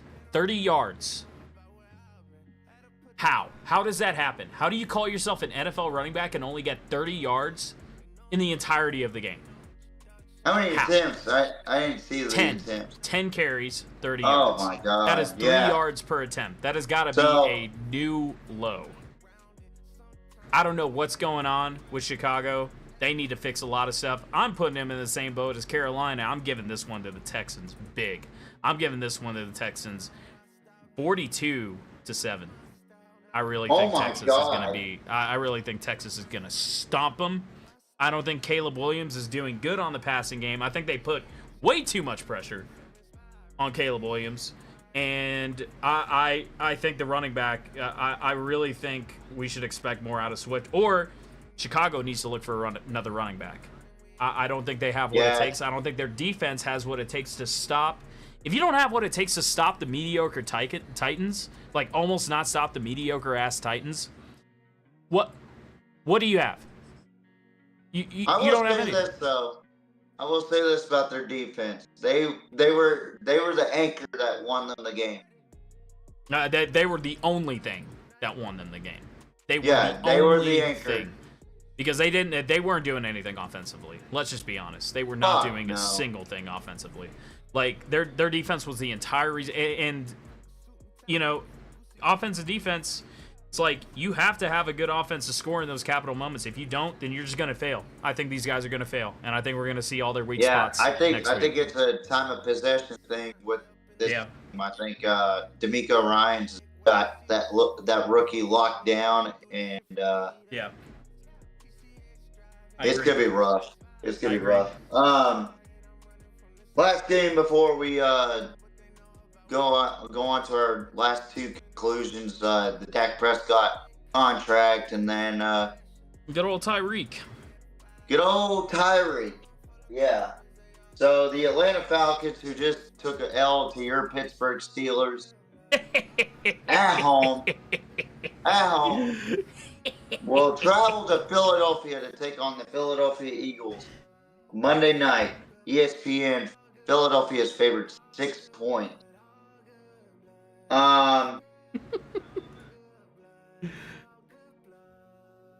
If you don't utilize Tyler Algier and Bijan Robinson the right way, you're just not going to win any games. I love Raheem Morris, I really do, as the head coach, but I just don't see it. And plus, the Philadelphia Eagles are just an average team to me. I'm going to go 24-13 Philadelphia. Poor Cousins is all I got to say. On the day, he's the biggest loss ever. Like, on the day, he was 155 yards, but he had 1 TD and 2 interceptions, man. Come on, you're a career quarterback. You got to do better. You got to do better than a fresh quarterback out of nowhere, Justin Fields. You got to show him what's up. And I just don't think he has the team to do that. I don't think he has same situation as fucking God damn it. Same situation as the fucking Bears. I don't think they have a good rushing game, and I don't think they have enough to support Kirk Cousins. They have a good rushing game. They just don't. They don't have the. They don't have a good offensive line to help with that rush. You know what? No, I'll give you that one. That's exactly. Yeah, they don't have a good offensive line to carry Bijan and Tyler Algier. And of course, fucking Cousins is gonna make mistakes because you don't have a good offensive line. So how can you protect for the pass? I'm gonna give this one to Philadelphia. I think they're the way better team. I think they score more often. I just think they're more dangerous on offense. I'm gonna give this one to Philadelphia by a pretty okay margin. I'm gonna say 35-14. That's fair. Yeah. I think Philadelphia takes it. I just don't think the Falcons are going to be good this year. And like I said, I feel bad for Cousins. I really do. I really feel bad for Cousins because he is a career quarterback. If you don't know, he has been with the Minnesota Vikings since, I don't know, when was the year he started? It's been almost 10 years, hasn't it? He started for the Washington Redskins, and then and then the Vikings, But the Vikings tried to make him a franchise quarterback. They tried to keep him around, but he's been at Washington. For a while. They did for a while, but it just didn't work out. He was at you know, Washington, so. and then he was at Minnesota. They both tried him out as career quarterbacks. Washington kept him around for a good long time, and then Minnesota got a hold of him, tried to make him a career Washington is quarterback. just a fucking stupid organization. I agree. I'm just gonna say that. I agree. Hey, at least he's not having to deal with art. That's all I gotta say. All right. So first conclusion we're going to talk about is the Dak Prescott contract. Okay. I'm going to give my honest feedback before and after the game. Okay. So for those that don't know, Dak Prescott just got a contract extension past Sunday before the game for $240 million for 4 years, $231 million guaranteed to play for the Dallas Cowboys. So that means Shedeur Sanders is not coming to Dallas. God for that. It just doesn't work out in the scheme. But my issue was, why are we not playing hardball with these guys? Why are we giving money away when you don't know what the outcome will be for this year? Yeah. Agreed. What happened to the days where players had to earn their contract and not be given their contract? Yeah. Don't you have to earn your pay to get that pay? Yeah, I agree. Let's be real, folks. That's probably my only issue with it. I thought Dak did okay for what he was given this past weekend. He didn't have very many yards because realistically that defense helped him out a lot to get good field position. But yeah, and also Turpin helped him out a lot too to get good field position. But other than that, owners need to play hardball. I'm tired of saying it. I'm tired of thinking about it. Nobody will listen to a professional fan that actually knows what he's talking about, but it is what it is. But last thing we're going to talk about is probably one of the most disturbing things that I've seen, and from what I'm about to talk about happened in three different. There's three different faults around, JMO, and I'll explain why. The first, okay, so here's what happened. Tyreek Hill came out that he was speeding 60 in a construction zone, right? That's a traffic violation, right? Yep. So he got his citation for that today, by the way. But it wasn't just for that. His seatbelt was off. His seatbelt was off as he was going 60 miles an hour down the freeway into Hard Rock Stadium. First of all, why was your seatbelt off in the first place? Okay. So the police pull him over. They ask for his ID, and he rolls up the window after he gives them the ID. They knock on his window, and he rolled down the window and said, "Hey, bro, don't touch my window." Rolled the window back up. That's where he fucked up. Because what is the first thing that you have to do when you get pulled over? Be respectful to the police. Be respectful to law enforcement. Comply. What does he not do? He doesn't comply. And here's why he didn't comply. The officers did ask him to open the door or roll down the window. They asked him to roll down the window. He wouldn't do it. He wasn't complying to those idiots that don't know what comply means. He did not comply to what the officers were saying. You have to comply, whether you're in the right or wrong. And if you actually believe for 1 second he was confused about the whole situation, then you're a bigger idiot than I thought. Okay? So then, they waited about a minute and a half, maybe 40 seconds, I don't know. I wasn't keeping track of time. And so they used force. This is where the cops fucked up. Okay? They used excessive force, like pulled him out, they put him on the ground, face first, obviously, while he was talking to his agent, telling him that he's getting arrested, which he wasn't getting arrested, he was getting detained. There's a difference. They had their knee on his back, trying to handcuff him. Okay? And situation got worse. Then Calais Campbell and a teammate of his, I don't remember his name, pulled up in front, blocking traffic. They were on the sidewalk, but pulled up like this. Here's Tyreek McLaurin.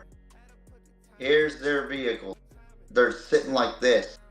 Calais Campbell or somebody walked out, asking what's going on. That's my teammate. This is that. The police officers asked those guys to move the vehicle. This is where those guys fucked up. Instead of doing what the officers told them to do, guess what they did? They didn't listen.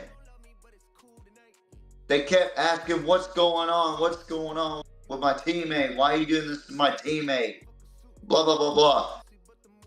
So then they get detained. And now it's a whole freaking song and dance about this unbelievable story that pretty much boiled down to a freaking traffic violation and someone not wearing a damn seatbelt. First of all, you're not protecting yourself. You're not. And I'm sorry if I sound like the asshole that sides with the police. I'm actually not siding with anybody. Everybody's at fault for this. I'm glad that the officer was suspended for it. But let me give you the real. Tyreek Hill is a shit bird. Yep. He has record that he is a shit bird. He has been charged for domestic violence towards a pregnant woman. He was charged with child abuse on his own kid, breaking his damn arm. And you want to defend that? Then why don't you defend OJ?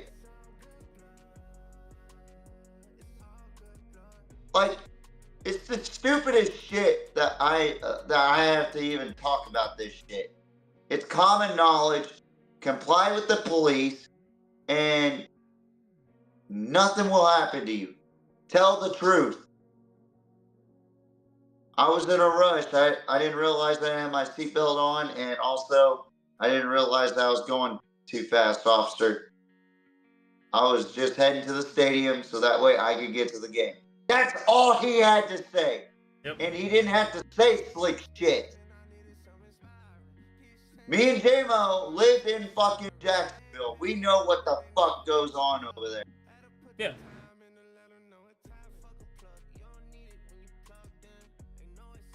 Go to fucking Orange Park, Florida, see what happens. You ever had your fucking car jacked? And you call the fucking police? And You tell them that your car was jacked and they go, well, was your car locked? Yes, it was locked. Well, should have put a car lock on it. Yeah. That's what I had to deal with twice. Twice.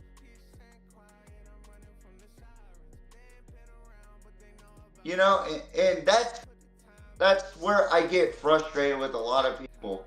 And then Tyreek topped it off with this.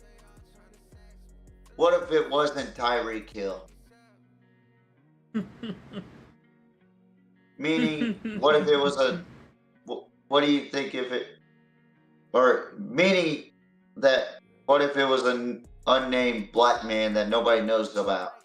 First of all, nobody would have gave a shit until something bad happened to him.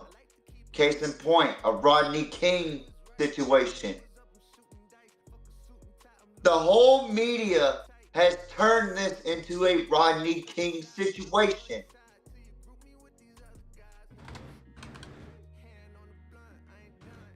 And it's wrong to even do that, first of all. Because what happened to Rodney King was actually fucked up. This was not a Rodney King situation. This was a guy, a shitbird that did not want to comply to the police. And yeah, the police have every right to knock on your window because your fucking windows are tinted, you dumb fuck. I don't know what else to say, JMO. I am done talking about it. I'm done debating people about it. It is what it is. If people don't want to side with me on it, that's cool. That's their opinion. I'm just giving my opinion on it.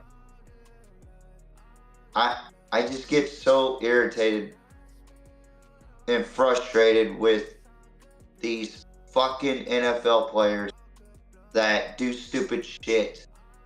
Especially when you got a Henry Ruggs out there, a Rashid Rice, a Jalen Carter, you know, and 2 out of those 3 guys got away with criminal activity, but yet you can't bet. Make it make sense. Make it make sense, NFL. I just don't understand. JMO, do you have any thoughts about this situation? I do. Go ahead. Have we forgotten? First of all, that whole family is trouble. Have we forgotten Kenny Vaccaro? Like, come on, man. Literally started an esports organization, took hundreds and thousands of dollars of money, and ran with it. Where is he now? Nobody still knows. Nobody knows whatsoever. It's still a fucking mystery. He disappeared without a trace. And I know people are going to be like, well, that has nothing to do with Tyreek. It does. Because his former wife, who is, by the way, they are getting divorced now. Keita Vaccaro and Tyreek Hill are getting divorced. But his former wife was related to that. Was related to that piece of shit. And yeah, the fact that he treated his staff the way that he did shows how that whole family is privy to treating people, and I just don't agree with it. Like, Tyreek will never learn. That whole family will never learn. I don't think this is an issue of, like, you know, I really don't think that the cops were in the wrong in this situation. I think, yes, the officer was wrong for his conduct and the way he did, the way he conducted his business. Do I think that's the right way to go about things? Putting like, essentially exerting force where it not be exerted? I don't think that's right. But it's a similar situation. A lot of people are going around the internet saying Dr. Disrespect was right. Oh, God. Before it was announced that he beat the allegations. And I was like, Are we, dude, the brain rot around social media right now is unreal. It is unreal. If you do not have a problem with what he did, you need to go get fucking checked out.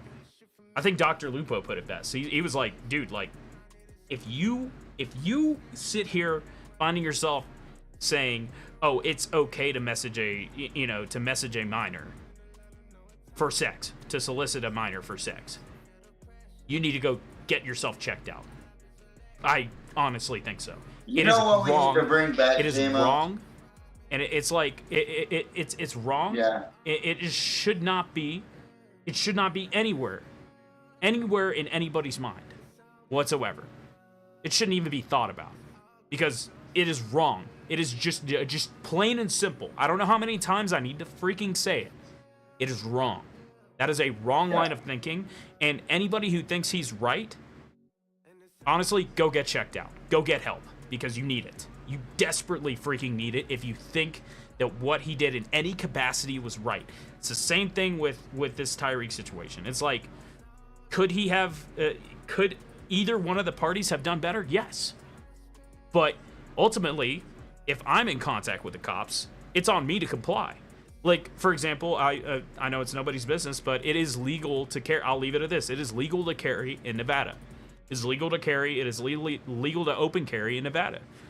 And so when I get traffic stopped, because I do carry in my car because of engagements I've had in the past, I tell cops, hey, listen, I have a firearm. I am armed. And they typically, and I have to be compliant because I am privy to that. Like, I'm putting myself in that situation. I sped, I broke the law, I put myself in that situation, so now I am at the mercy of another individual. Now, if I do everything he says and he still mistreats me, that's different. If I'm compliant and he still mistreats me, that's different. However, if you're uncompliant first, expect me to get a little rowdy because it's like, okay, well, you're not following orders. You're not doing what a lawful person is telling you to do. So in that regard, I feel like Tyreek is in the wrong. Like I said, do I feel like the officer should have conducted himself better? Of course. Yes, you should absolutely not force contact unless it is a last case. It's a last case. Yeah. It's a last resort is what it is. But at the same time, you have to comply with the cops. You have to, you need me to get out of the car so you can search for my vehicle?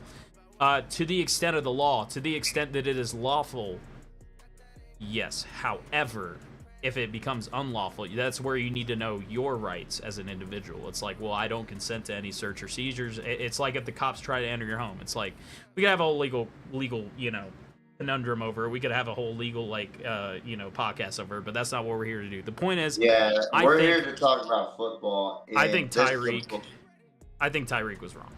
I really do. I think Tyreek was in the wrong, and I think this has been proven over time and time and time and time again. I just think that Tyreek. Yeah, I'm just gonna keep it real on here. He is one of the luckiest motherfuckers in the world. Yeah, for real. To still be on the Dolphins. To still be in the NFL. To still be able to score a touchdown and to play for the Miami Dolphins. Yeah. To still be on an NFL roster. I mean, and we allow this shit to happen. Yeah. We allow it. That's the nature of the beast. And the people that are defending Tyreek Hill, guess what? They're after his fantasy. That is the only reason. In the NFL, they're after their cash cow. Who's their cash cow? Tyreek Hill. Because he makes big, explosive plays. Look, listen. Great wide receiver. Probably the best wide receiver in the NFL today. But a horrible, horrible human being. Yeah. Agreed. And and this is probably going to be the last time I talk about it here on this podcast. And I never want to talk about anything about Tyreek Hill's past or whatever. unless it's in regards to football, because this is a football podcast, but we also have to keep it real too. Yeah. Why is it always around him? Like situations like this, always around him. And also, what I saw on Twitter was disgusting when he goes, "It's time for a change."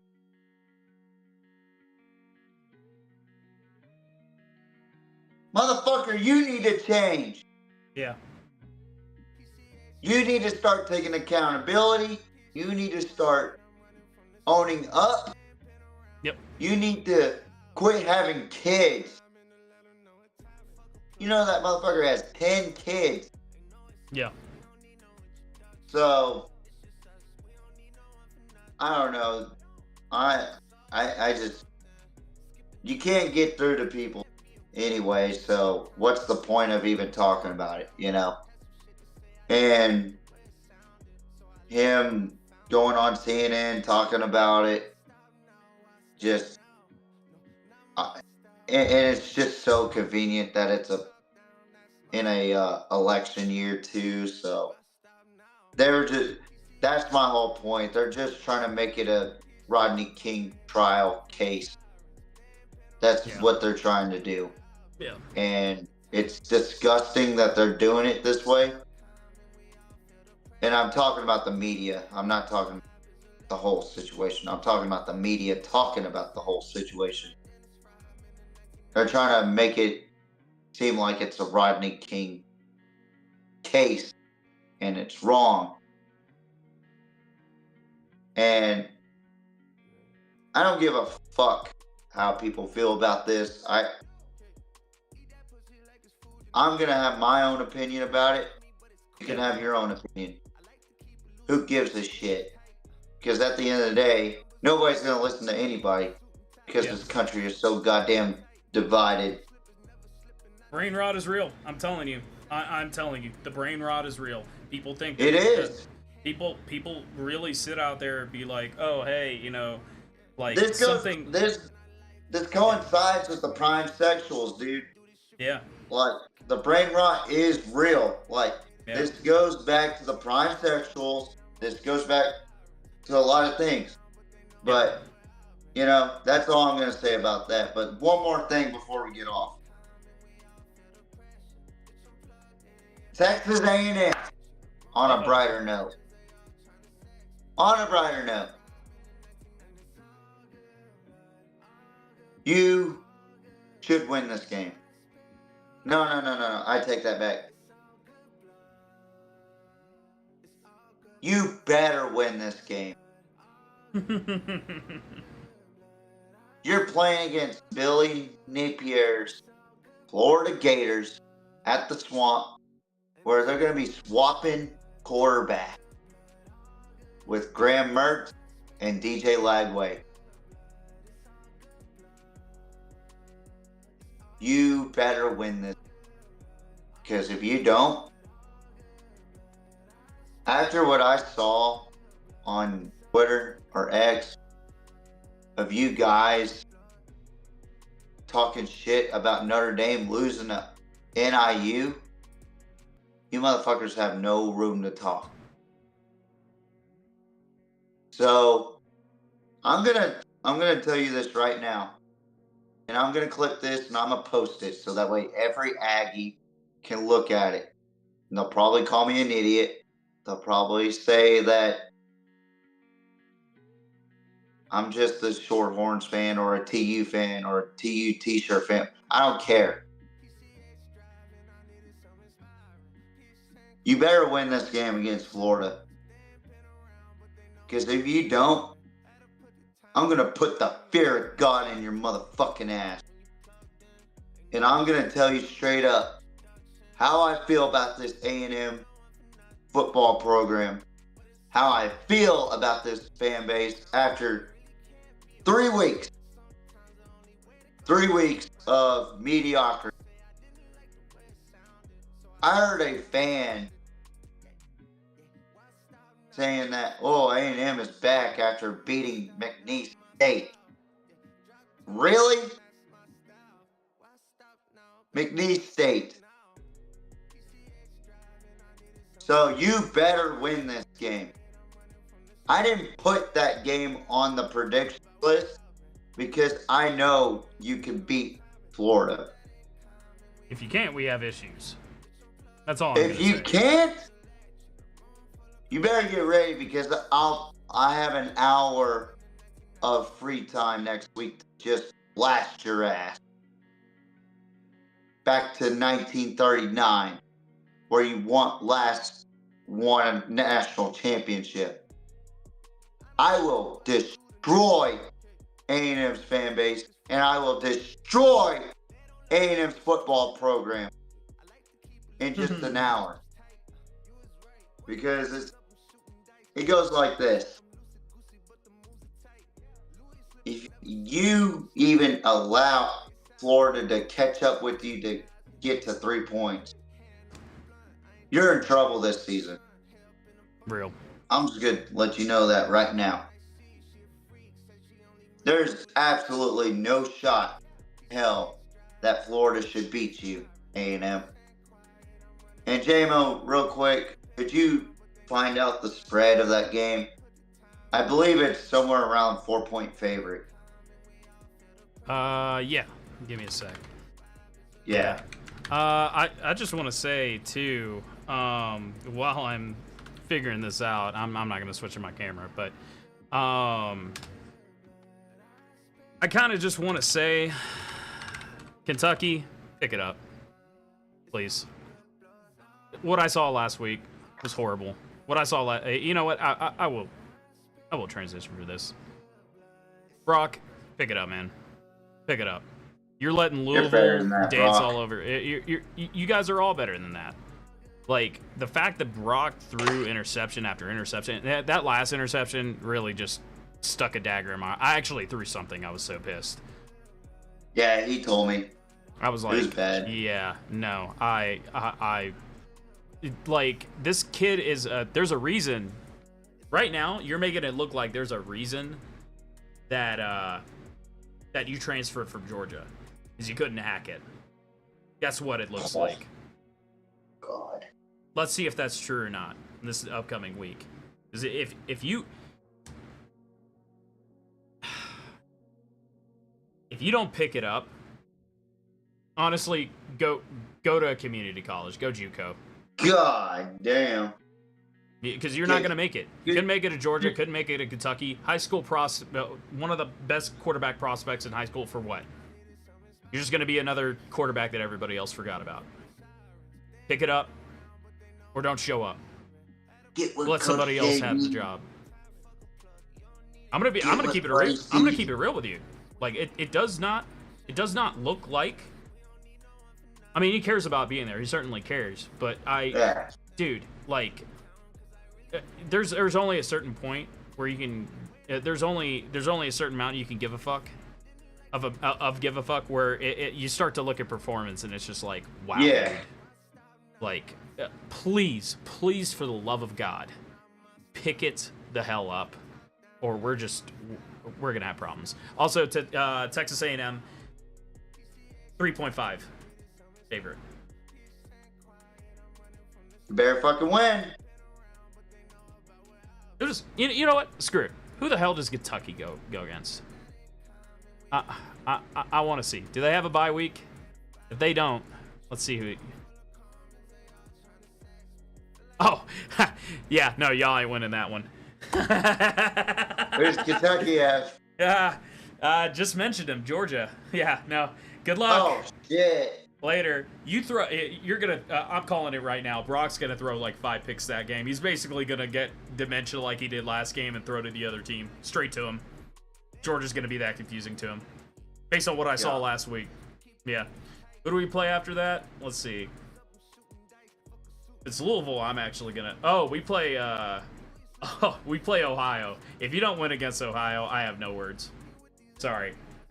If you don't win against Ohio, I have no words. I have no freaking words for you.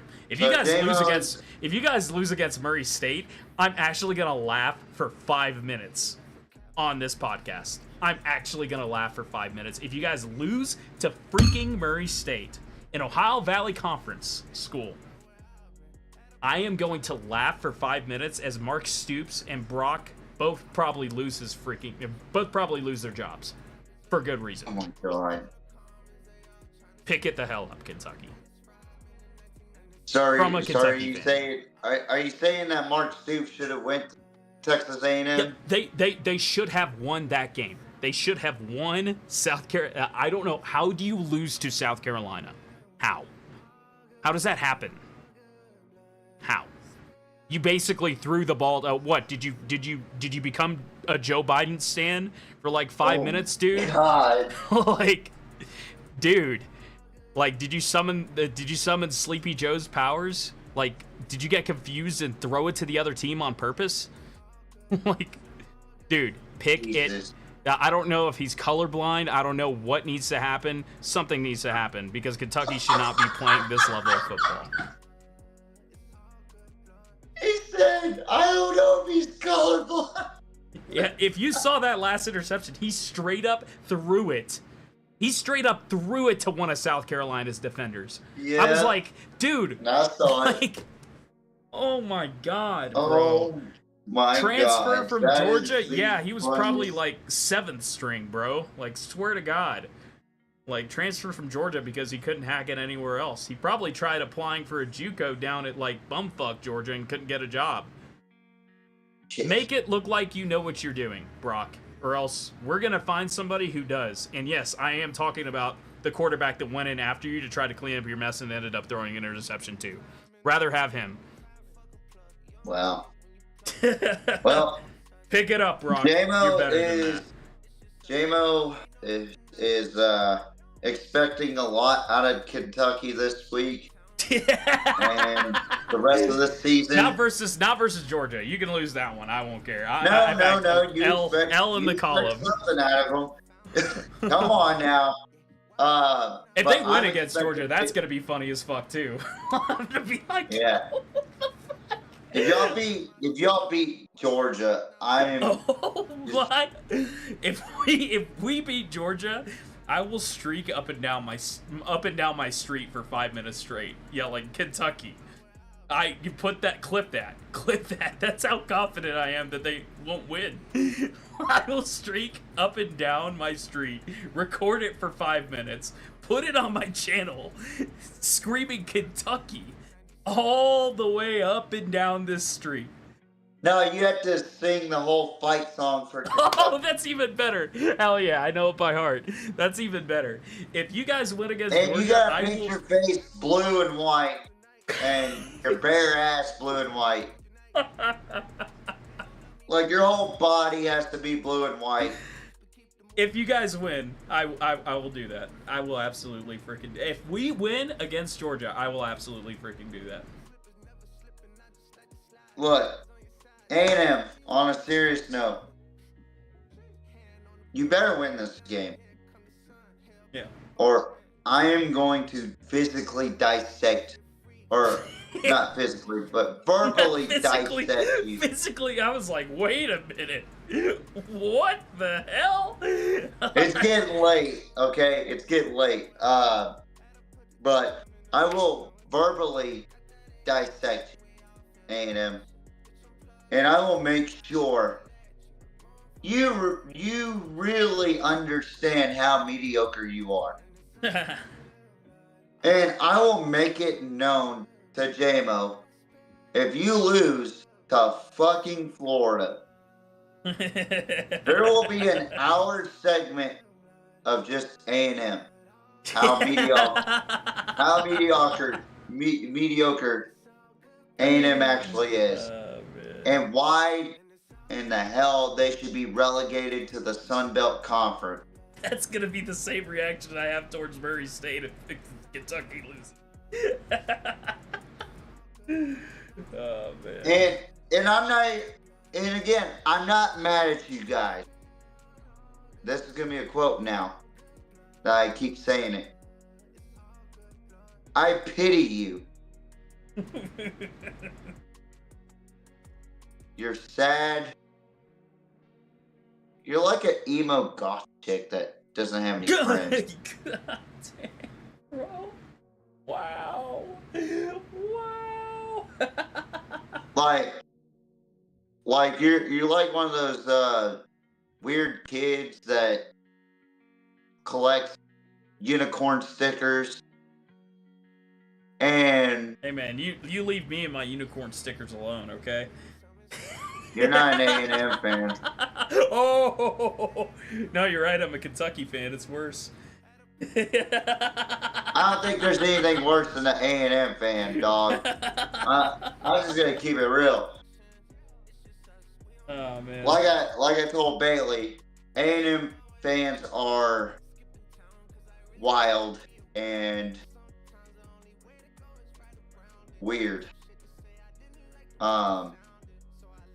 But I gotta say, it was a damn good show, JMO. Very entertaining. Oh yeah.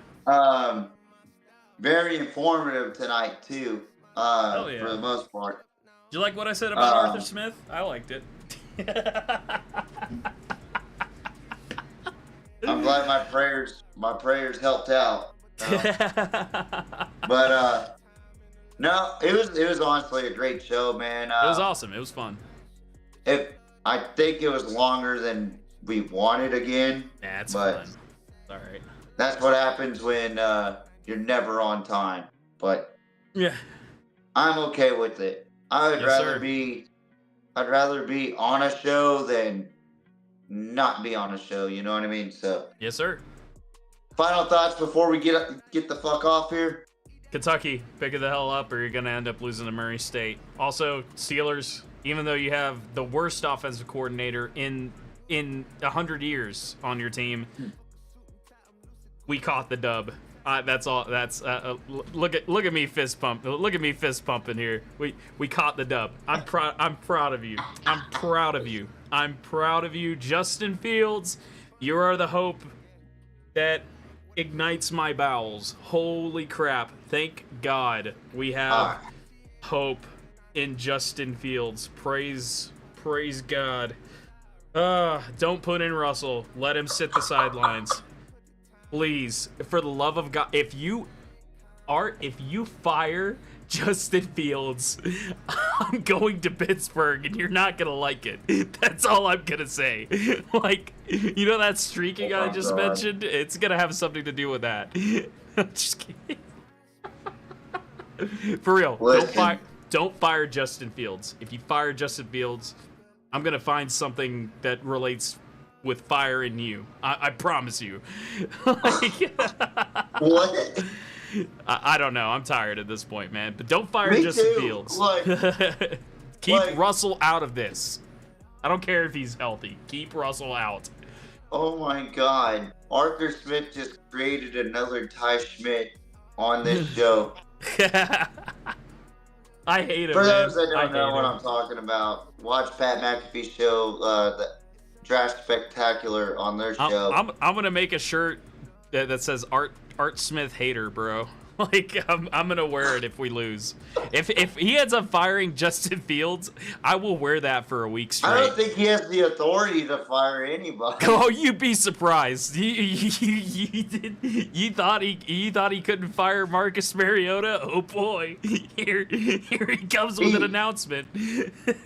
So he has like a little badge at work that says the best boss in the world or something like Most that. Most notorious firer ever, bro. Like he goes up to Mike Tomlin and goes, "You're fired." And Mike Tomlin's like, "Bitch, you're fired." Like, who the hell are you? Man, I want Mike Tomlin to smack him upside the head so hard one game. I pray that happens, bro. I pray that Mike Tomlin, I love you. You know what? Yeah, TJ, you've mentioned Coach JV. Could you imagine the sound of his head if Mike Tomlin would have smacked him in the head? It would be the crack of thunder heard around the Pittsburgh Steelers community, bro. Like, no, it would sound like this here. Ready?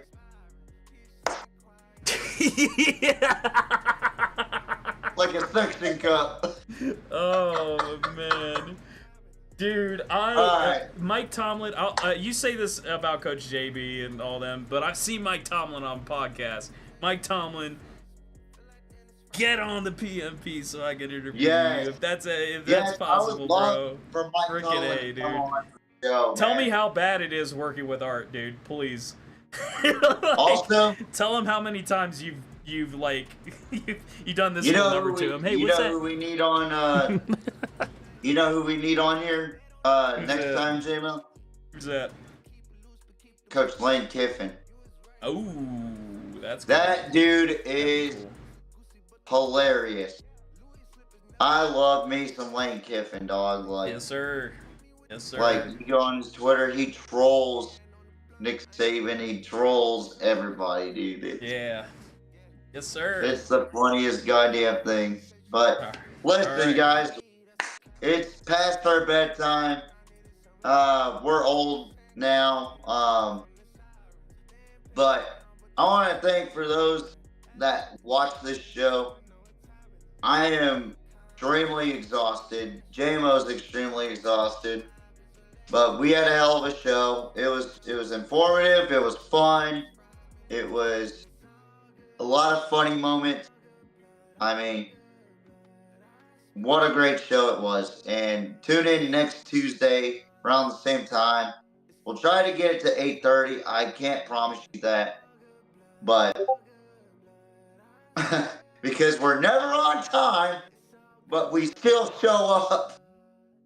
But tune in next Tuesday at the earliest 8:30 p.m. Central Time, 6:30 Mountain Time or Pacific Time, 9 p.m.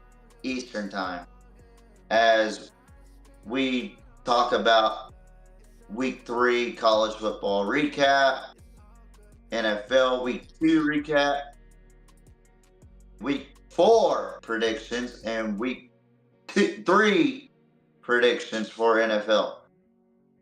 It's going to be a fun show. And if A&M loses, expect an out. It's going to be a fucking banger.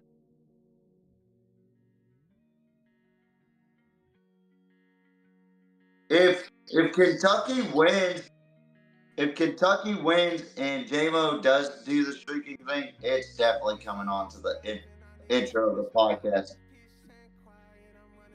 So we've decided to do like TikToks or whatever, like whichever funny TikTok is on the slate after a college football game or an NFL game, and we'll slap it on there for this week. And I do like a little skit of it, like the one where we did the Brian Kelly TikTok, and that was improv.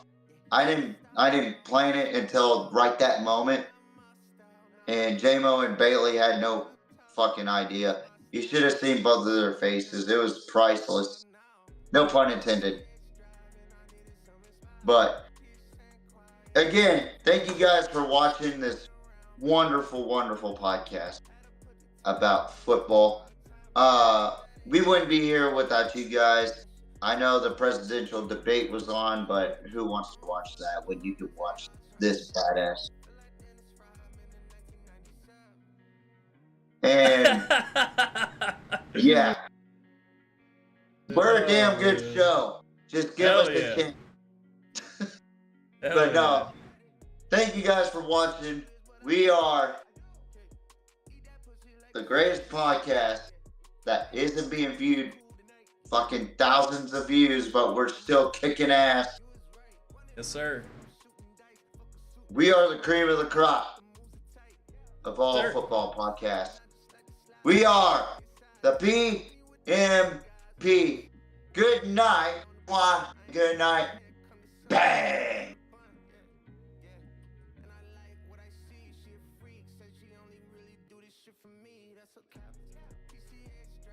We're off, bro. I mean, we're still the ending screen is 2